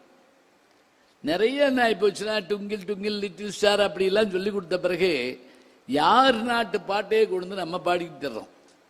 எதுக்காக? நம்ம பாட்டு இல்லையா? சொல்லுங்க பார்க்கலாம். ரொம்ப அருமையா குழந்தைகளுக்கானது எது, இளைஞர்களுக்கானது இது. அந்த காலையில் ஏன் அவர் அவ்வளோ அவசரப்படுறாருன்னா, காதலிக்கிற ஒருத்தனுக்கு அந்த அதிகாலையில் சீக்கிரம் எழுந்து வேகமாக போய் பார்க்க போகணுமா, அதுக்காக அந்த மாலை வரக்கூடாது, இது வரக்கூடாது, அது வரக்கூடாது, எல்லாம் இருக்கணுங்கிற விஷயத்த ஒரு கவிஞனுடைய உணர்வோடு ரொம்ப அருமையாக சொன்னாங்க. அவர்களுக்கு நம்முடைய பாராட்டுக்கள். 4 பேருக்கும் நல்லா நீங்கள் ஒரு கைதட்டை கொடுத்துருங்க. அவ்வளோதான், முடிஞ்சிச்சு. இப்போ நம்ம தீர்ப்புக்கு வந்துடலாம். ஒரு சின்ன கிராமத்தில் நான் பேச போயிருந்தப்போ ஒரு 30 வருஷத்துக்கு முதல்ல அப்போல்லாம் இப்படி சேர் போட்டிருக்க மாட்டாங்க, கீழே தான் உட்காரணும். இப்போ போடக்கூடாதுன்னு இல்லை, சேர் போடுறது போடாது ஒன்றும் இல்லை, தரையில் உட்காரலாம், எந்திரிக்க முடியாது, அவ்வளோதான். அது இப்படி நிலைமை அப்படியே ஆகிப்போச்சு. முன்னாடி உட்காந்து ஒரு கிளவி வெத்தலை வாக்கு அடிச்சுக்கிட்டு இருந்துச்சு தான் அப்படி போய் எனக்கு முன்னாடி. நான் அது பட்டிமன்றம் கேட்குதா இல்லையான்னு தெரியாமல் பார்த்துட்டு பேசிக்கிட்டே இருந்தேன். இந்த 4 பேரும் பேசி பிடிக்கவோ அந்த கிளவி என்ன பண்ணிச்சு, அன்னைக்கு வந்து 4 பேர் வேற, இவங்க வேற. அது என்னை ஒத்து பார்த்துக்கிட்டே இருந்தேன். ஆமா, அவங்களுக்குலாம் நீ மணி அடிச்சு இல்லையா, உனக்கு யாரு மணி அடிப்பா அப்படின்னு. அது நல்லா கவனிச்சுக்கிட்டு இருக்கு பாருங்க. அது கவலை வேற. ஏன்னா நான் பாட்டுக்கு விடிய காலை வரைக்கும் பேசிக்கிட்டே இருந்தேன், என்ன பண்றது. அப்புறம் நான் சொன்னேன், அம்மா நான் மனசுக்குள்ள மணி அடிச்சிருவேன், எனக்கு தெரியும். பார்த்துக்கிட்டு இருக்க ஆடியன்ஸுடைய மனநிலை மட்டும் இல்லை, எல்லாருடைய வேலையும் இருக்கு, என்னுடைய வேலையும் இருக்கு, எல்லாமே இருக்கு, அதனால நான் பார்த்துக்கிறேம்மா அப்படி சொல்வேன். இப்போ ரொம்ப அழகாக பேசி முடிச்சிருக்கிறாங்க. எங்களுக்கு என்ன பெருமைன்னா, எத்தனையோ அலுவல்கள் இருந்தாலும் மாவட்ட ஆட்சித்தலைவர் ஐயா அவர்களும் அவர்களோட மற்ற அதிகாரிகளும் நண்பர்களும் எல்லாரும் வந்து இங்கே இருக்கிறது எங்களுக்கு நாங்கள் செஞ்ச ஒரு பெரும் பேராக நாங்கள் கருதுகிறோம். நாங்கள் ஊராக போய் சொல்லுவோங்க, நாங்கள் பேசுகிறப்ப கலெக்டர் உட்காந்து ரசித்து கைதட்டி கேட்டார் அப்படின்னா அது எங்களுக்கு பெருமை தானே, அதான உண்மை. ஏன்னா எனக்கு தெரிஞ்சு நான் தமிழ்நாட்டுடைய 3 முதல்வர்கள் கையில் நான் விருது வாங்கியிருக்கிறேன். புரட்சித்தலைவர் எம்ஜிஆர் அவர்கள், அதே போல டாக்டர் கலைஞர் அவர்கள், அம்மா அவர்கள், இவங்க 3 பேருடைய கையில் திருக்கரங்கள்லேயும் நான் விருது வாங்கியிருக்கிறேன். அவங்கள பல பேர் என்னுடைய நல்ல நல்ல தமிழை ரசிப்பார்கள். நான் எங்கேருந்து வாங்கியிருப்பேன், அவங்ககிட்ட இருந்து வாங்கியிருப்பேன். அப்படி வாங்கின செய்தியை திருப்பி கொடுக்குறப்ப அவ்வளோ சந்தோஷமாக இருக்கும். ரொம்ப அருமையாக இருந்து கேட்குற உங்களுக்கெல்லாம் எங்களுடைய பாராட்டியும் வாழ்த்தையும் சொல்லி, மழை மட்டும் இன்னைக்கு கொஞ்சம் குறைவாக இருந்துருந்துச்சுன்னா உண்மையிலேயே கூட்டம் பெருங்கூட்டம் வரும், எங்களுக்கு தெரியும். அதனால என்ன, இப்போ நேரலையில் போயிட்டுருக்கு, அநேகமாக கேட்டுட்டு இருப்பாங்கன்னு நினைக்கிறேன். 9 மணி ஆச்சுன்னா நேரம் இது சிங்கப்பெண்ணை வந்திருக்கும், அதையும் பார்த்துக்கிட்டு இருப்பாங்க. அங்கிட்டு பார்த்தாலும் இவருதே, இங்கிட்டு பார்த்தாலும் இவருதே அப்படின்னு. சிங்கத்தை காட்டில் பார்க்கலாம், சர்க்கஸில் பார்க்கலாம், நேர்லையும் பார்க்கலாங்கிற மாதிரி பார்த்துக்கலாம். சரி, இலக்கியங்களை நாம் கற்க வேண்டிய அவசியம் என்ன? நல்லா அழகாக சொன்னாங்க, படித்தல் வேறு கற்றல் வேறுன்னு சொன்னாங்க. இப்போ பேப்பரை படிப்போம்னு சொல்லுவோம், காலையில் வர்ற பேப்பரை படிப்போம்னு சொல்லுவோம், திருக்குறளை கற்போம்னு சொல்லுவோம். ரெண்டுக்குமான வேறுபாடு அதுதான். அப்போ இந்த கற்க வேண்டிய அவசியம் என்ன அப்படின்னா, இன்புற்று மகள வேண்டும் என்பதற்காகவா அல்லது பின்பற்றி நடக்க வேண்டும் என்பதற்காகவா? இப்போ முடிக்கிறப்ப இவங்க இன்புற்று மகளத்தான் முடிச்சிருக்கிறாங்க. உண்மையிலேயே நமக்கு புஸ்தகம் படிக்கிற அந்த ஆசை வரணுங்க முதல்ல. இப்பெல்லாம் உண்மையா ஒரு பயம் வருது, இங்க எனக்குள்ள புத்தகம் இருக்கு, இங்க எனக்குள்ள செல்போன் இருக்குன்னு சொன்னா என் கண்ணு கூட புத்தகத்தை தாண்டி அலைபேசி திறன்பேசி போயிருதுங்க. தப்பு, இது தப்புன்னு எனக்கு தெரியுது. ஒரு 5 நிமிஷம் பார்த்துட்டு அப்புறம் அந்த புத்தகத்தை படிப்போம் அப்படின்ட்டு விடிய காலம் 5 மணி வரைக்கும் பார்த்துக்கிட்டு இருக்கேன். கேட்க ஆள் என்னன்னு அர்த்தம்? தப்பு தானே. என்ன தெரியுங்களா, அந்த மாதிரியான ஒரு மாய வலை இப்ப மாட்டிருக்கிறோம். நம்ம அடுத்த தலைமுறைக்கு என்ன செய்ய போறோமோ தெரியல. இதெல்லாம் ரேடியோ கேட்டா அடிப்பாங்க, சினிமா பார்த்தா அடிப்பாங்க. கடையில் போய் என்ன உங்க பையன் கடையில் டீ குடிக்கிற அளவுக்கு வந்துட்டான் அப்படிமா, டீ தான் குடிச்சாமே, ஓ அப்படி ஆயிட்டானா? இதெல்லாம் இருந்தது. இன்னைக்கு அதெல்லாம் சொல்ல முடியாது. இன்னைக்கு என்ன நடக்குதுன்னு யாராலையும் கண்டுபிடிக்க முடியல. பெரும்பாலும் பிரிச்சுக்கிறாங்க. அவன் வந்த உடனே அந்த அம்மா சொல்லுது, இந்தா நீ அங்கிட்டு உட்காந்து கேம்ஸ் விளையாடு, நான் இங்கிட்டு உட்காந்து டிவி பார்க்குறேன். அவர் வந்தாருன்னா அவர் உட்காந்து இது பார்த்துக்கிட்டு பாரு. யாரும் இதை பற்றி கவலைப்படுறதில்லை. அதுவும் இதுல இருந்து பல பேர் கையை எடுக்கவே மாட்டேங்கிறாங்க. அன்னைக்கு ஒரு கல்யாண வீட்டில் பார்க்குறேன், அந்த பொண்ணு செல்ஃபி எடுத்துக்கிட்டு இருக்காத மேடையில், மணமேடையில் உட்காந்து. அதெல்லாம் நடக்கும். என் நண்பர் ஒருத்தர் 4 நாளைக்கு முதல்ல செல்லை பார்த்துக்கிட்டே சொல்கிறாரு, நான் பாட்டுக்கு ஏற்று வீட்டுக்குள்ளே போயிட்டேன். ஐயோ, அப்புறம் அந்த அம்மா செல்லை பார்த்துக்கிட்டே எனக்கு காப்பி ஓட்டு குடிச்சிட்டு வந்துட்டேன். வேணும்னு கூட போயிருப்பான், சொல்ல முடியாது. நல்ல காப்பி கிடைக்குது, நல்ல காப்பி கிடைக்குதுன்னா சில பேர் தெரியாமல் போகிற மாதிரி போய் ஐயோ தெரியாமல் குடிச்சு விட்டேனேன்னு குடிச்சு வந்துடுவாங்க. இருக்கட்டும், இப்போ படிக்கிற வேண்டிய ஒரு செய்திக்கு வரணும். பாருங்க, எல்லாமே கண்ணுக்கு தெரிஞ்சிருச்சுன்னா அப்புறம் மூளைக்கு என்னங்க வேலை? நம்ம ஒரு அம்புலி மாம்பா படிக்கிறோம், புத்தகம் படிக்க போகிறப்ப ஒரு காடு அப்படின்னு அதில் போட்டிருந்தா நம்ம மனசுக்குள்ள ஒரு காடு விரியணும். அங்கே ஒரு குகை இருந்தது, கற்பனை பண்ணணும். நெடுநாட்களாக அங்கு ஒரு சிங்கம் வாழ்ந்து வந்தது. இதானங்க தெரியணும். எல்லாமே தெரிஞ்சுன்னு வைங்க, அப்புறம் என்ன செய்வீங்க? எனக்கு தெரிஞ்சு பள்ளிக்கூடத்தில் படிக்கிறப்ப ஒரு நாளைக்கு அந்த நூலகத்தில் நம்ம விரும்பின புத்தகத்தை எடுத்துக்கலாம். வியாழக்கிழமை மத்தியானம்னு வச்சுக்கோங்களேன், நாங்கள் போய் வரிசையில் நிற்போங்க. லைப்ரரி அவர்ஸ்னு வச்சுருப்பாங்க. இப்போ லைப்ரரியிலே போய் படிக்கலாம், அது வேற. அந்த நேரத்தில் அந்த புத்தகத்தை எடுத்துகிட்டு போய் ஒரு வாரம் கழிச்சு கொண்டு வந்து கொடுக்கலாம். அதை முட்டி மோதி ஓடி கரெக்டாக நமக்கு வேண்டிய புத்தகத்தை முன்னாடி இருக்க எடுத்துருவேன். பார்த்துருக்கீங்களா? உயிரே போயிடும். இந்த கல்யாண வீடுகளில் பரிமாறிக்கிட்டே வருவாய், நம்மகிட்ட வந்து தீந்து போயிடும். பார்த்துருக்கீங்களா? அது அந்த பக்கத்தால் சிரிப்பா பாருங்க, ஒரு சிரிப்பு. நீ கொடுத்து வச்சது இப்படித்தான் போகும். அது கூட பரவாயில்ல, அதை சொல்லி வேற நம்மளை அறிமுகப்படுத்திக்கிட்டு இருப்பாங்க. நான் கூட சொல்லலை, அந்த கல்யாண வீட்டில் பாயசம் தான் போனாங்க, இவர் தான் அவர். இது என்ன எனக்கு இப்போ கிராஜுவேஷன், அது இதை சொல்லிக்கிட்டு இருப்பாங்க. இப்போ அந்த புத்தகத்தை உடனே ஒரு ஒப்பந்தம், நீ படிச்சுட்டு எனக்கு கொடுக்கணும், என்ன நீ படிச்சுட்டு எனக்கு கொடுக்கணும். சிறுபிள்ளையாக இருக்கிறப்ப நூலகத்துக்கு போகிறப்ப அந்த 8 மணிக்கு இப்போ திறக்கிற நூலகம் 11 மணிக்கு மூடி விடுவாங்க. 3 மணிக்கு திறக்கிற நூலகம் மாலையில் அது மாதிரி 7 மணிக்கு மூடிடுவாங்க. இதுக்குள்ளே நம்ம வேலைகளை முடிச்சுட்டு அங்கே ஓடணும்.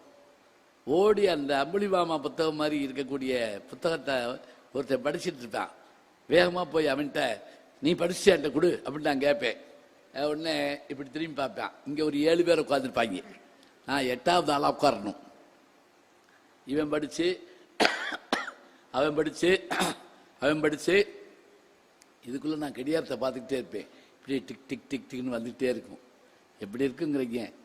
என் கைக்கு புத்தகம் வர்றப்ப 10:15 ஆயிருங்க. அவர் நூலகர் டமார் டமார் கதை வடக்கிறாரு.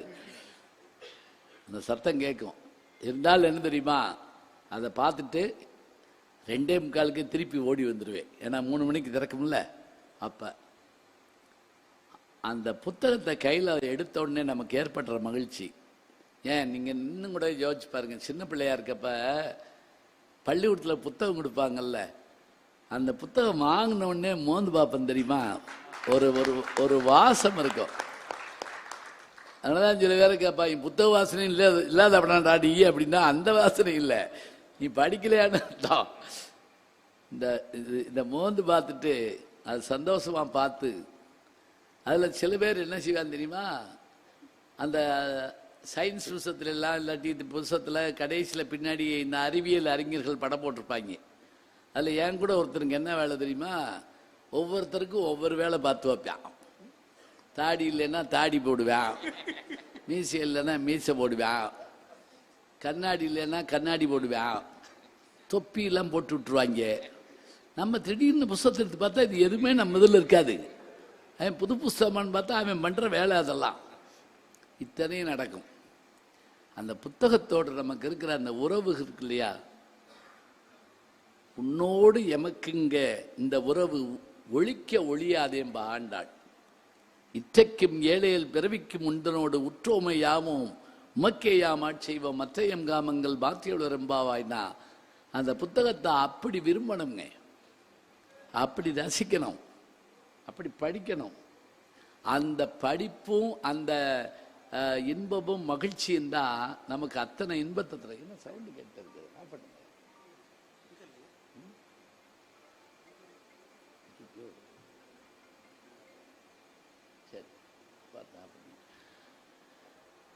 அந்த மகிழ்ச்சி நமக்கு என்ன அப்படின்னு கேட்டீங்கன்னா அது கிடைக்க முடியாத ஒன்று.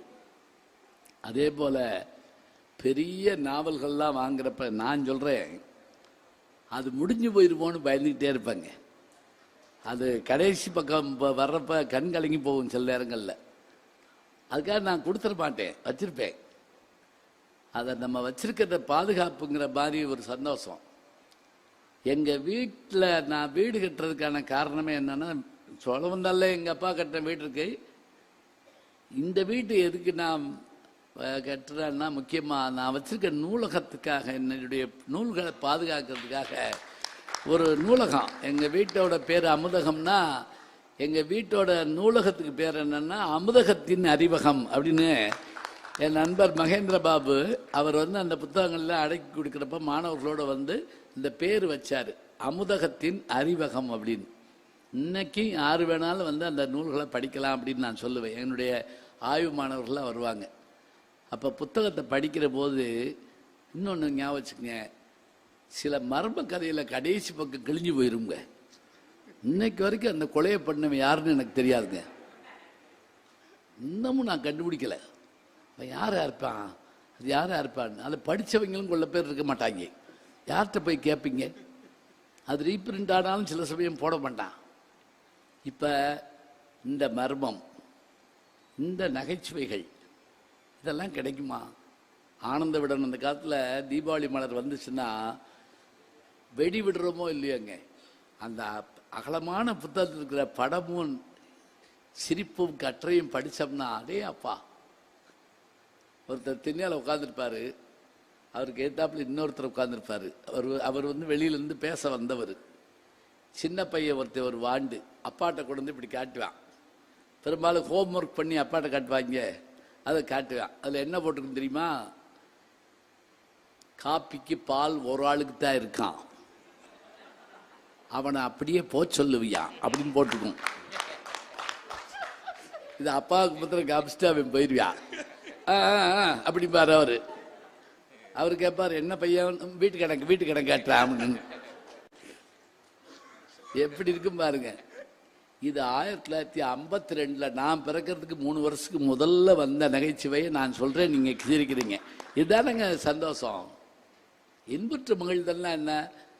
நான் படிச்சதை உங்ககிட்ட சொல்ற போது அந்த அனுபவம் உங்களுக்கு வரணும்ல. முதல் நாவல் தமிழ்ல எழுதுறீங்களா? சொல்லுங்க பார்க்கலாம். நிறைய புத்தகம் வாங்கிட்டோம். ஒருத்தர் உங்க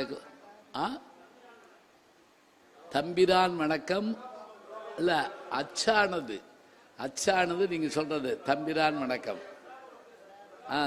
நீங்களும் புத்தகம் வாங்கிக்கங்க. சரி, தம்பிரான் வணக்கம் அச்சானது சொல்லுங்க.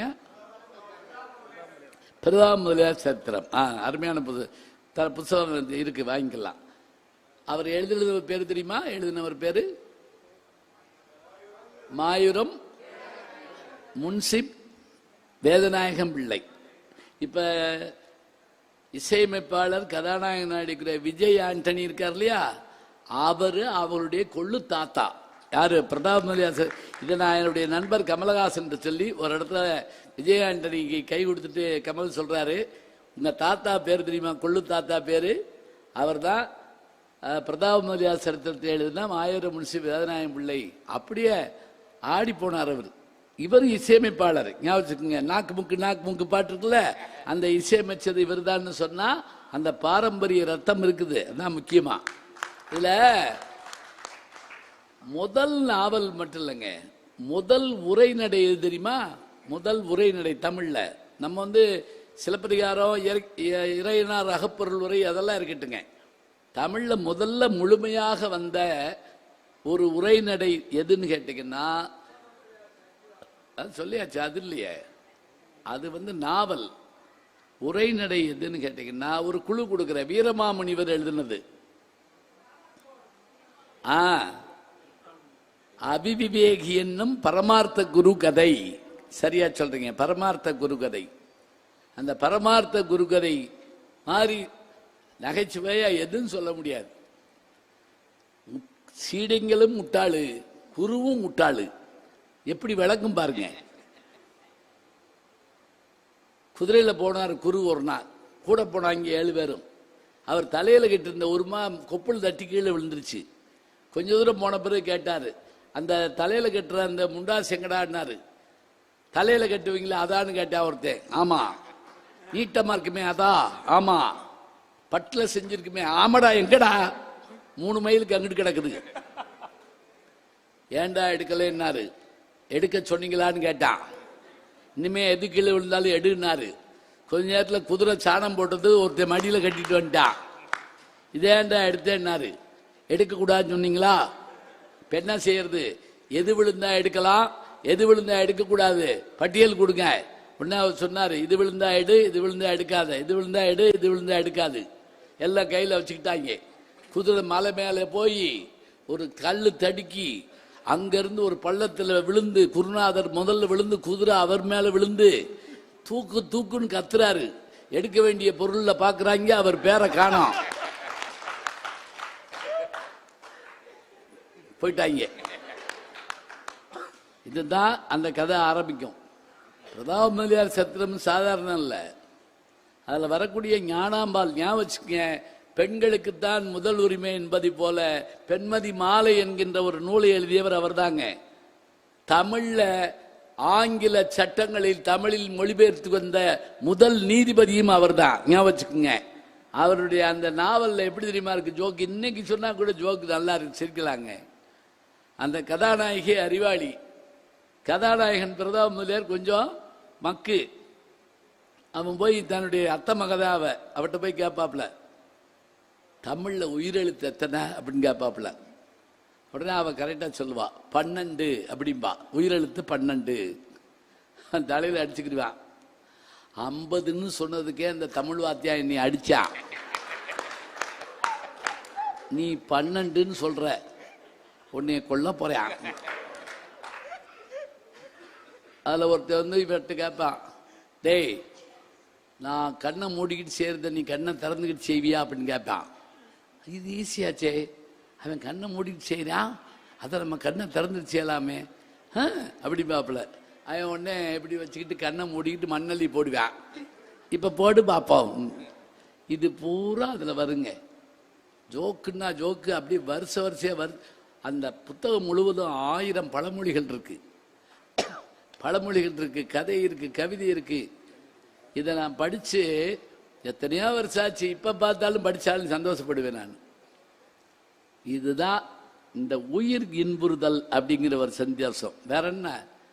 இப்ப சிலது சாப்பிட்டா நாக்கு ருசியா இருக்கும், வயிறு நிறைய இருக்கும், மனசு நிறைய இருக்கணும்னா என்ன வேணும் சொல்லுங்க பார்க்கலாம்.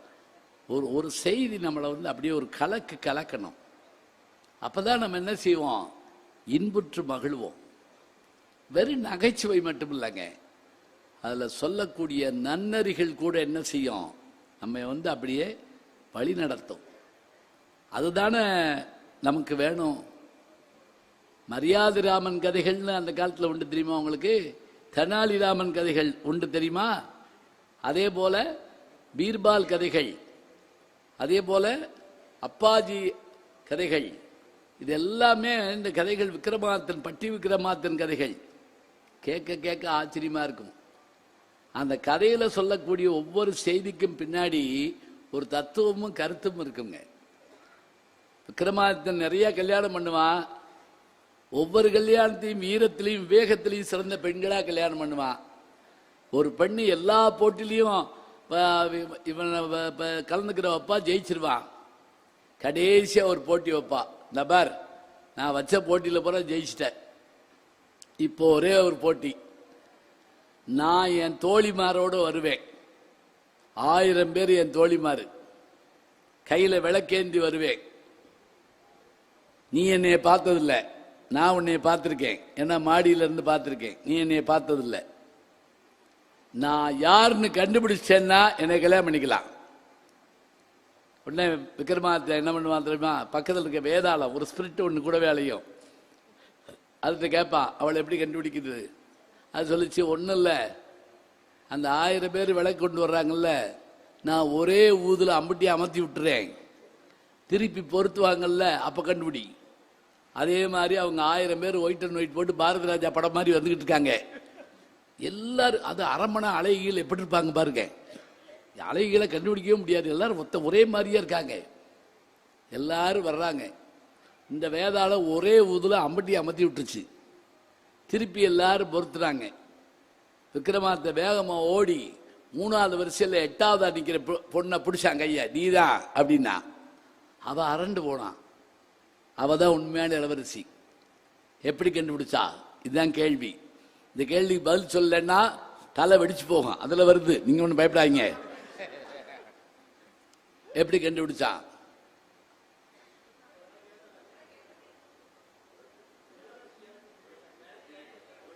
விளக்கேத்த தெரியல ஒண்ணு. அந்த அம்மா சொல்றாங்க. என்னம்மா? அந்த சொல்றாங்க பாருங்க, அருமையான விஷயம்மா. அதாவது வழக்கமா நம்ம விளக்கேற்றிட்டு அந்த திரியை நசுக்கி விட்டு செய்யற வேலை என்னன்னா, தலையில் தடவிடுவோம்.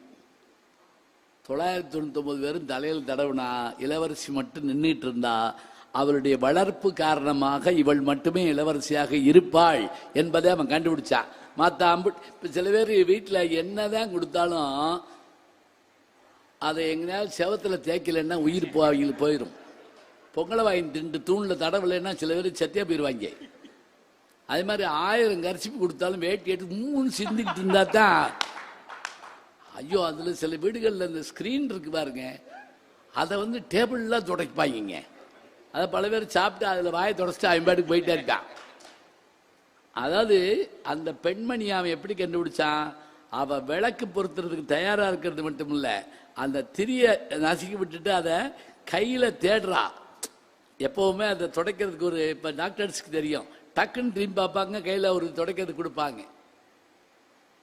இத நம்மளை கொஞ்ச நேரம் சிந்திக்க வச்சு, சிரிக்க வச்சு, பார்க்க வச்சு, யோசிக்க வச்சா அந்த புத்தகத்தை மறப்பமா? சொல்லுங்க பார்க்கலாம். எப்படி மறக்க முடியும் சொல்லுங்க? ஒவ்வொரு செய்தியும் படிக்கிறப்ப இப்ப நான் அந்த அப்பதான் ஒரு விடுகதை மாதிரி சொல்லிட்டு விட்டேன். என்னன்னா, around the world in 80 days கதையில் சொல்லிட்டு விட்டுட்டேன். அது என்ன தெரியுங்களா? 80 நாள்ல கரெக்டா சுத்தி வரலன்னா அந்த கதாநாயகன் தன்னுடைய சொத்து முழுவதும் இழந்துருவாங்க. ரயில் இருக்கிற காலம், விமானம் கண்டுபிடிக்கிறதுக்கு முன்னாடி தரை வழியாக ரயிலிலும், யானையிலும், குதிரையிலும், தண்ணீர் வழியாக கப்பலிலும் பயணப்பட்டு 80வது நாள் சாயங்காலம் 6 மணிக்கு அவன் சேரணுங்க. 6:01 வருவாங்க. அவளதான் முடிவு வச்சு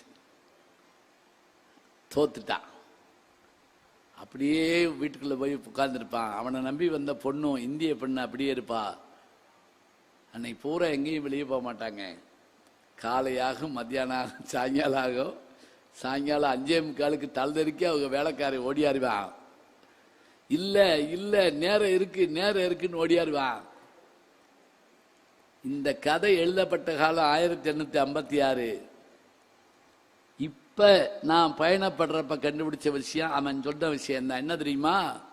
மேற்கு நோக்கி பயணப்படுற போது ஒரு நாள் முன்னாடியே நம்ம போய் சேர்ந்துருவோம். ஞாபகம் வச்சுக்கோங்க, ஒரு நாள் முன்னாடியே போய் சேர்ந்துருவோம். இவங்க கணக்குப்படி என்ன பண்ணிட்டான், 79வது நாளே வந்துட்டாங்க. ஆனா இவன் கணக்கை தப்பா போட்டு போயிட்டான். மேற்கு நோக்கி பயணப்படுற போது ஒரு நாள் முன்னாடி கிடைக்கும். நான் ஹாங்காங் போயிருந்தப்ப 18 மணி நேரம் லேட்டு அமெரிக்காவுக்கு போற விமானம்.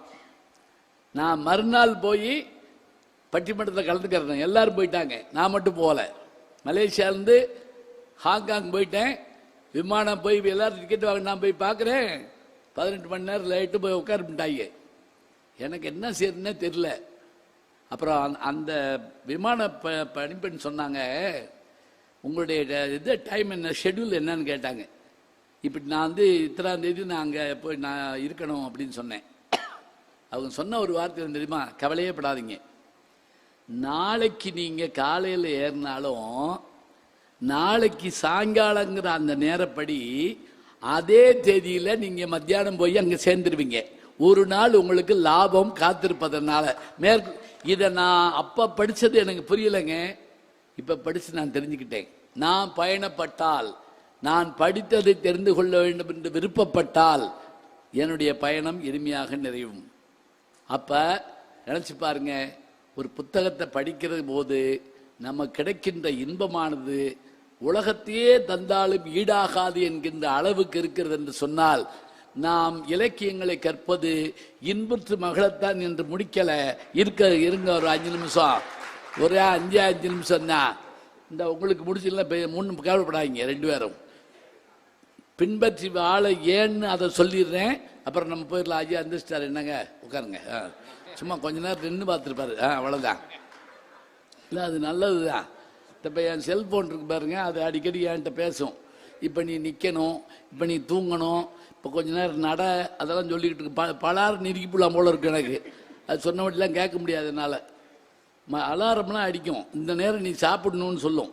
வீட்டுக்காரமாக கூட இப்படி சொன்னதில்லை, அது கரெக்டாக சொல்லும். சரி, இப்போ இன்புற்று மகளங்கிற விஷயத்தில் என்ன அப்படின்னு பார்த்தீங்கன்னா, இவங்க சொன்ன விஷயத்தெல்லாம் நம்ம இன்புற்று மகள் சொல்லி முடிச்சிட்டோம்.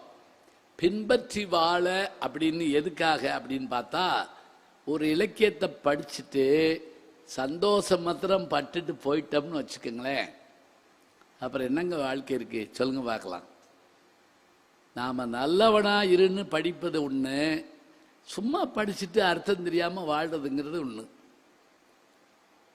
ஒரு மரத்து நிறைய கிளிகள் இருந்ததுங்க.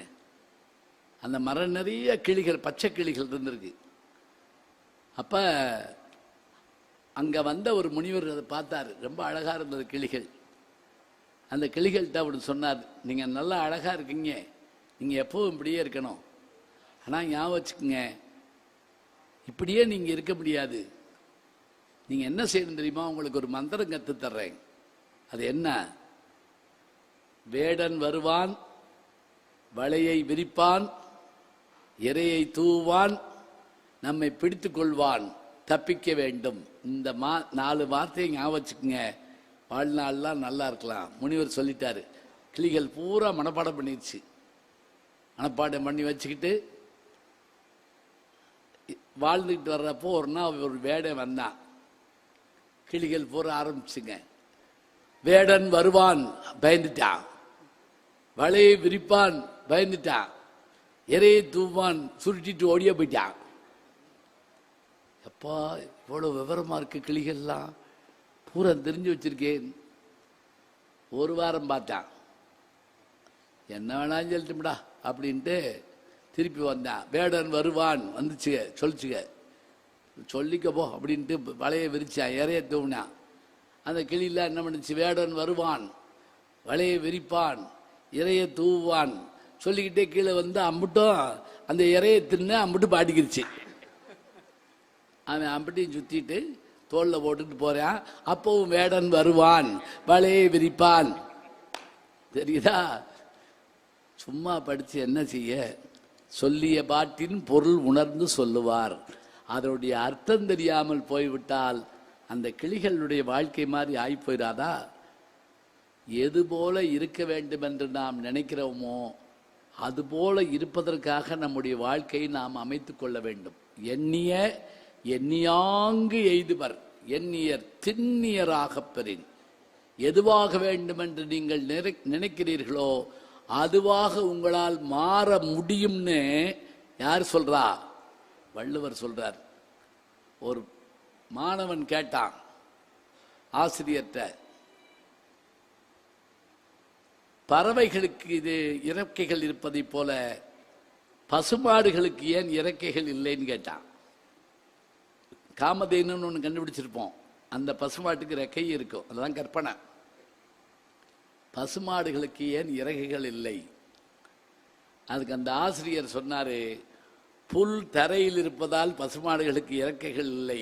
ஒருவேளை புல் ஆகாயத்தில் இருந்தால் இந்த பசுக்களுக்கும் இறக்கைகள் முளைத்திருக்கும். தேவை இருந்தால் அதற்குரிய உறுப்பு தானே வளர்ந்துவிடும், அது இல்லாவிட்டால் அந்த உறுப்பு தானே பயனற்று போய்விடும். ஞாபகம் வச்சுக்கோங்க, காது வெளிப்பக்கம் இருக்கிற வரைக்கும் தான் நமக்கு பெருமை. இதுக்குள்ள என்னத்தையாவது மாட்டி, இது மேலே என்னத்தையாவது மாட்டி, இதை என்னமா செஞ்சு செஞ்சு வச்சோம்னு வச்சுக்கோங்க, அப்புறம் எது மாட்டினாலும் பேசாம தான் உட்காந்துருப்போம். இந்த சில பேர் சொல்வாங்க, இடியே விழுந்தாலும் என்ன புகையுதுன்னு கேட்பாங்க. நான் சில பேர் வெடி விட்டாலும் சரி, இடி விட்டாலும் சரி, ஒன்றும் தெரியாது. அந்தந்த உறுப்புகளுடைய பயன்பாடு போல வாழ்க்கையில் எதையாவது நம்ம பின்பற்றி நடந்தால் தாங்க நம்ம வாழ்க்கையினுடைய உண்மையை முன்னேற முடியும். ஒரு தத்துவத்தை கடைப்பிடிக்கிற ஒருத்தன் பொய் பேச மாட்டேன்னு சொன்னான். ஹரிச்சந்திரன் இவர் சொன்ன கதையில் இந்தியாவுடைய முதல் திரைப்படமே ஹரிச்சந்திரா தான். தெரியுமா உங்களுக்கு? ராஜா ஹரிச்சந்திரா. தாதா சாஹேப் பால்கேன்னு விருது கொடுக்குறாங்களே, அவர் எடுத்த படம் ராஜா ஹரிச்சந்திரா. அவன் பொய் சொல்ல மாட்டேன்னாங்க, சொல்ல வைப்பேன்னு வந்தார் விஸ்வாமித்திரர். சொல்ல வைக்கிறேங்கிறதுக்காக அவனை பாடா படுத்தினாரு. நாட்டை இழந்தாரு, எல்லாத்தையும் இழந்தான் அந்த மன்னன். கொடுத்த படத்தை இல்லைன்னு சொல்லு, நான் வந்து இப்போ திருப்பி தர்றேன். இல்லை, நாடு போச்சு, அடிமையானா, மனைவி போனா, மகன் போனா, எல்லாம் போச்சுங்க. அந்த நேரத்தில் அவனுக்கு கிடைத்த வேலை என்ன தெரியுமா? அந்த சுடுகாட்டில் சென்று பிடமரிக்கிற வேலை கிடைக்குது. வேலையை கேவலம்னு சொல்லங்க, அவன் எந்த வேலை பார்த்தாலும் அதை பற்றி கவலைப்படலை. அவன் என்ன சொல்றான் தெரியுமா? ஏ காளி, நீ என் கனவில் அடிக்கடி தோன்றுவாய், தோன்றுகிற போதெல்லாம் என்னிடத்தில் பேசுவாய். நீ ஒரு தடவையாவது சொன்னே, அடி பாவி, செங்கோலை பிடித்த இந்த கை பிணமிருக்கும் கோளை பிடிக்கப் போகிறது என்று நீ ஒரு தடவையாவது சொன்னாயா? நான் செய்தது என்ன தப்பு? நான் உண்மையை தவிர ஒன்றும் சொல்லவில்லையே. கேட்குறப்பயே நமக்கு கண்ணு கலங்கி போகுங்க. கடைசியில் அவனோட மனைவியே மகன் பிணத்தை கொண்டு வர்றாங்க, பாம்பு கடிச்ச லோகிதாசனுடைய பிணத்தை. அவங்கிட்டையும் அந்த கால் காசும் வாக்கியரிசிக்குரிய பணமும் வாக்கியரிசியும் வேணும்னு கேட்குறான்னு சொன்னா, அவ கண்ணீர் விட்டுட்டு எனக்கு அது கொடுக்க கூட வழி இல்லையே. அப்போ அவன் கேட்குறான், உன் கழுத்தில் இருக்க தாலியை விற்று கொடுக்க வேண்டியது. ஐயோ, என் கழுத்தில் இருக்க தாலி என் கணவன் ஒருவனை தவிர தெரியாதே, நீ யாருன்னு கேட்குறா. அப்போ தான் அவன் ஹரிச்சந்திரன் தெரியுதுங்க. அப்படி அவன் வெட்ட போகிற சூழல்ல அதுக்குள்ளே என்ன செஞ்சாங்க தெரியுமா? இளவரசனை கொண்டு விட்டான்னு சொல்லி அவன் தலையை வெட்டுன்னு சொல்லி வெங்கையிலேயே அருவாளை கொடுக்குறாங்க. அது வரைக்கும் உச்ச வரைக்கும் போகுதுங்க. கடைசி நேரத்தில் அவன் காப்பாற்றப்படுகிறான்ங்கிற விஷயம் வர்ற போது நம்ம நினைச்சு பார்க்கிறோம், இத்தனை பெரிய மாற்றம் நிகழ்வதாக இருந்தால் பொன் சுடப்படும் போதுதான் மிளிரும், சங்கு சுடப்படும் போதுதான் ஒளிரும், சுட சுட வெண்மை தரும், சங்கு சுட்டாலும் வெண்மை தரும் சொன்னா நம்ம தீட்டப்படுறோங்க. கவலைகள் வர்ற போது நம்ம தீட்டப்படுறோம், சங்கடங்கள் வரும்போது நம்ம என்ன செய்யறோம்? வறுக்கப்படுறோம் சில நேரங்கள்ல. அப்படி நேரங்கள்ல என்ன செய்யணும் தெரியுமா? நான் படிச்ச இலக்கியம் தான் கை கொடுக்கும். 2 வரியில சொல்லுவான் சினிமா பாட்டுல. அந்த நல்ல ஒத்துமையா இருந்த குடும்பத்தை உள்ள புகுந்து ஒருத்தங்க எடுப்பாங்க. எம்ஆர் ராதா அந்த வேலையை. அந்த குடும்பத்தை பிரிக்கிறப்ப அப்படி 2 குத்துவிளக்கு எடுத்து அப்படி பிரிச்சு வைப்பாருங்க. மந்தரையின் போதனையால் மனம் மாறி கைகேயி மஞ்சள் குங்குமம் இழந்தாள், ராமாயணம். வஞ்சக சகுனியின் சேர்க்கையால் கௌரவர்கள் பஞ்சபாண்டவரை பகைத்து அழிந்தார், மகாபாரதம். 2 வரி, 2 காப்பியம் முடிஞ்சு போச்சு. சிந்தனையில் இவையேனும் சிறிதேனும் கொள்ளாமல் மந்த மனிதராய் வாழுகின்றார். ஒற்றுமையாய் வாழ்வதாலே விளையும் நன்மையே, வேற்றுமையை வளர்ப்பதாலே விளையும் தீமையேன்னு பாகப்பிரிவினைங்கிற படத்தை பார்த்துட்டு படம் பார்த்துக்கிட்டு இருக்கப்பே கதறிடுவோங்க. எத்தனை குடும்பங்கள் அந்த படம் பார்த்துட்டு பிரிஞ்சு போன குடும்பங்கள் ஒன்னாச்சு தெரியுமா? இதுதானே, அதுதானே படம், அதுதானே கதை. பேசுற பேச்சை கேட்டுட்டு இந்த பேச்சின் மூலமாக நான் இப்படி இருக்கணும், இப்படிப்பட்ட வாழ்க்கை வரணும், வந்தா தான் நல்லது, அதுதானே யோசிக்கிறோம். இது சாதாரணமாக கிடைக்குமா? நினைச்சு பாருங்க. வாழ்க்கையில் நாம் எதை பின்பற்ற வேண்டும்? திருவள்ளுவரும் சொல்லிட்டார், கற்க. இவர் சொன்னார்ல, அது மாதிரி கசடர கற்க மட்டும் இல்லை, கற்பவை கற்கன்னார். தேவையில்லாதா படிச்சுட்டு இது என்ன லாபம் இதன் அப்படி கேட்காத. நீ தேர்வு செய், உனக்கு தேவை எது என்பதை நீ தேர்வு செய்.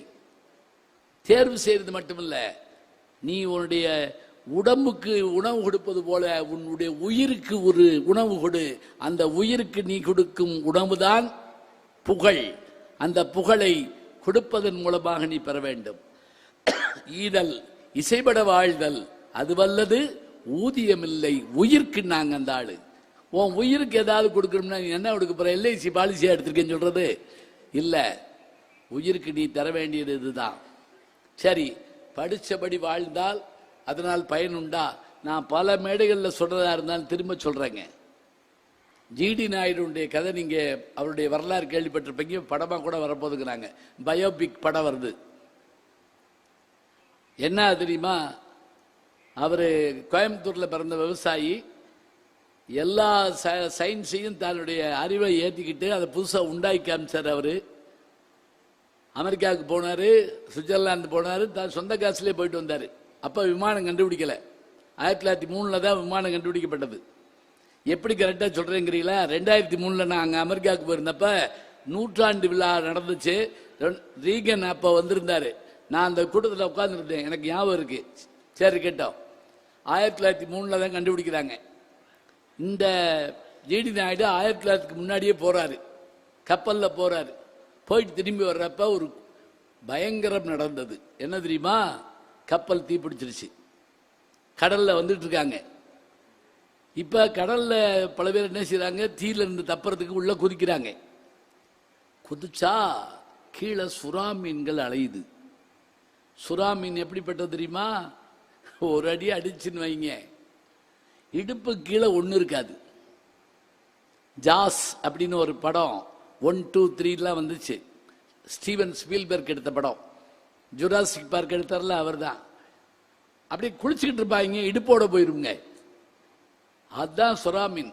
ஒரு சொட்டு ரத்தத்தை தண்ணியில விட்டீங்கன்னா 14 நாட்டிகள் மைல்ல இருந்து வந்து ஒடியாந்துருமா. நாட்டிகள்ங்கிறது கடல் மைலோட அளவு வந்துருமா. கீழே குதிக்கிறவன் எல்லாம் அது அடிச்சு தின்னுகிட்டு இருக்குங்க. எது? சுறாமீன். இப்ப ஜிடி நாயுடு யோசிக்கிறார். 2 சாய்ஸ் தான். நெருப்புல சாகிறதா, நீர்ல குதிச்சு மீன் வாயில சாகிறதா. யோசிச்சு பார்த்தார். நெருப்பு ரொம்ப சுடும், தண்ணியிலே குதிச்சிருவோம் அப்படின்னு குதிச்சுட்டாருங்க. குதிச்சா இவரை சுத்தி சுத்தி இருக்கக்கூடிய ஆளுகளை எல்லாம் அந்த மீன் பிடிச்சி அடிச்சு சாப்பிடுது. இவரை சாப்பிடலங்க. இவர் மேந்துக்கிட்டே இருக்காரு. அப்பதான் அவன் யோசிச்சாராம். அவர் வாழ்நாளெல்லாம் புலால் உணவு சாப்பிடாதவர். யாரு? ஜிடி நாயுடு. நான்வெஜ் சாப்பிட மாட்டார். அவர் மனசுக்குள்ள ஒன்று ஓடிச்சான். திருவள்ளுவன் சொன்னான்ல, எவனொருவன் வாழ்நாளெல்லாம் புலால் சாப்பிடாமல் இருக்கிறானோ அவனை உலகத்தின் உயிர்களெல்லாம் கைகூப்பி வணங்கும். கொல்லான் புலாலை மறுத்தானை கைகூப்பி எல்லா உயிரும் தொழுங்கிற விஷயம் எனக்கு அந்த சூழல்ல ஞாபகம் வந்துச்சு. அதனாலதான் நான் இப்ப எழுதுறேன்னு எழுதுறாருன்னா, பின்பற்றியதால் ஒரு உயிர் தப்பி இருக்கிறது என்று சொன்னால், பின்பற்றியதால் ஒரு குடும்பம் உயர்ந்திருக்கிறது என்று சொன்னால், பின்பற்றிய இலக்கியங்களை படிப்பதனால்தான் நாம் சிறப்பாக வாழ்கிறோம் என்று சொன்னால், மனிதன் ஒவ்வொன்னாக படிநிலை உயர்ந்து வர்றான். பறவையை கண்டான், விமானம் படைத்தான். பாய்ந்திடு மீன்களில் படகினை கண்டான், எதிரொலி கேட்டான், வானொலி படைத்தான். எதனை கண்டான்? பணந்தனை படைத்தான். ஒரு கேள்வி கேட்பார்.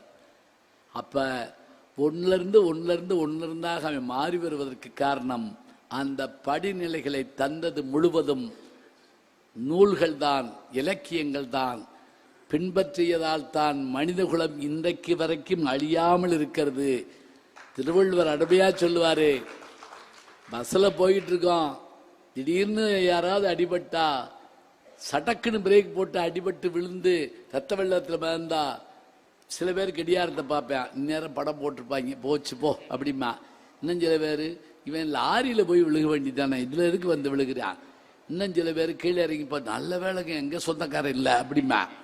அதில் ஒருத்தமத்தான் அடிபட்டவனை போய் தூக்கி ஆட்டோவில் போட்டு ரிக்ஷாவில் போட்டு ஆஸ்பத்திரியில் சேர்த்து முடிஞ்சா ரத்தம் கொடுத்து ஃபோன் நம்பர் எடுத்து அந்த வீட்டுக்கு ஃபோன் பண்ணி அவர் நல்லா இருக்காருன்னு சொல்லிட்டு அவன் பாட்டுக்கு போறாம இருங்க. அந்த ஒருத்தனாலதானே அந்த உலகம் இன்னைக்கு இருக்குது. பண்புடையார் பட்டுண்டு உலகம் அது இன்றேல் மண்புக்கு மாய்வது மண்.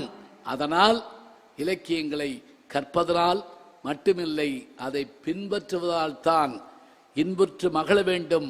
அது முதல் படி. பிறகு பின்பற்றி வாழ வேண்டும். இலக்கியங்களை நாம் கற்பது பின்பற்றி வாழத்தான் வாழத்தான் வாழத்தான் என்று சொல்லி நல்ல வாய்ப்பை தந்த பெருமக்களை வாழ்த்து வணங்கி எல்லோரிடமிருந்து விடைபெறுகிறோம். நன்றி, வணக்கம்.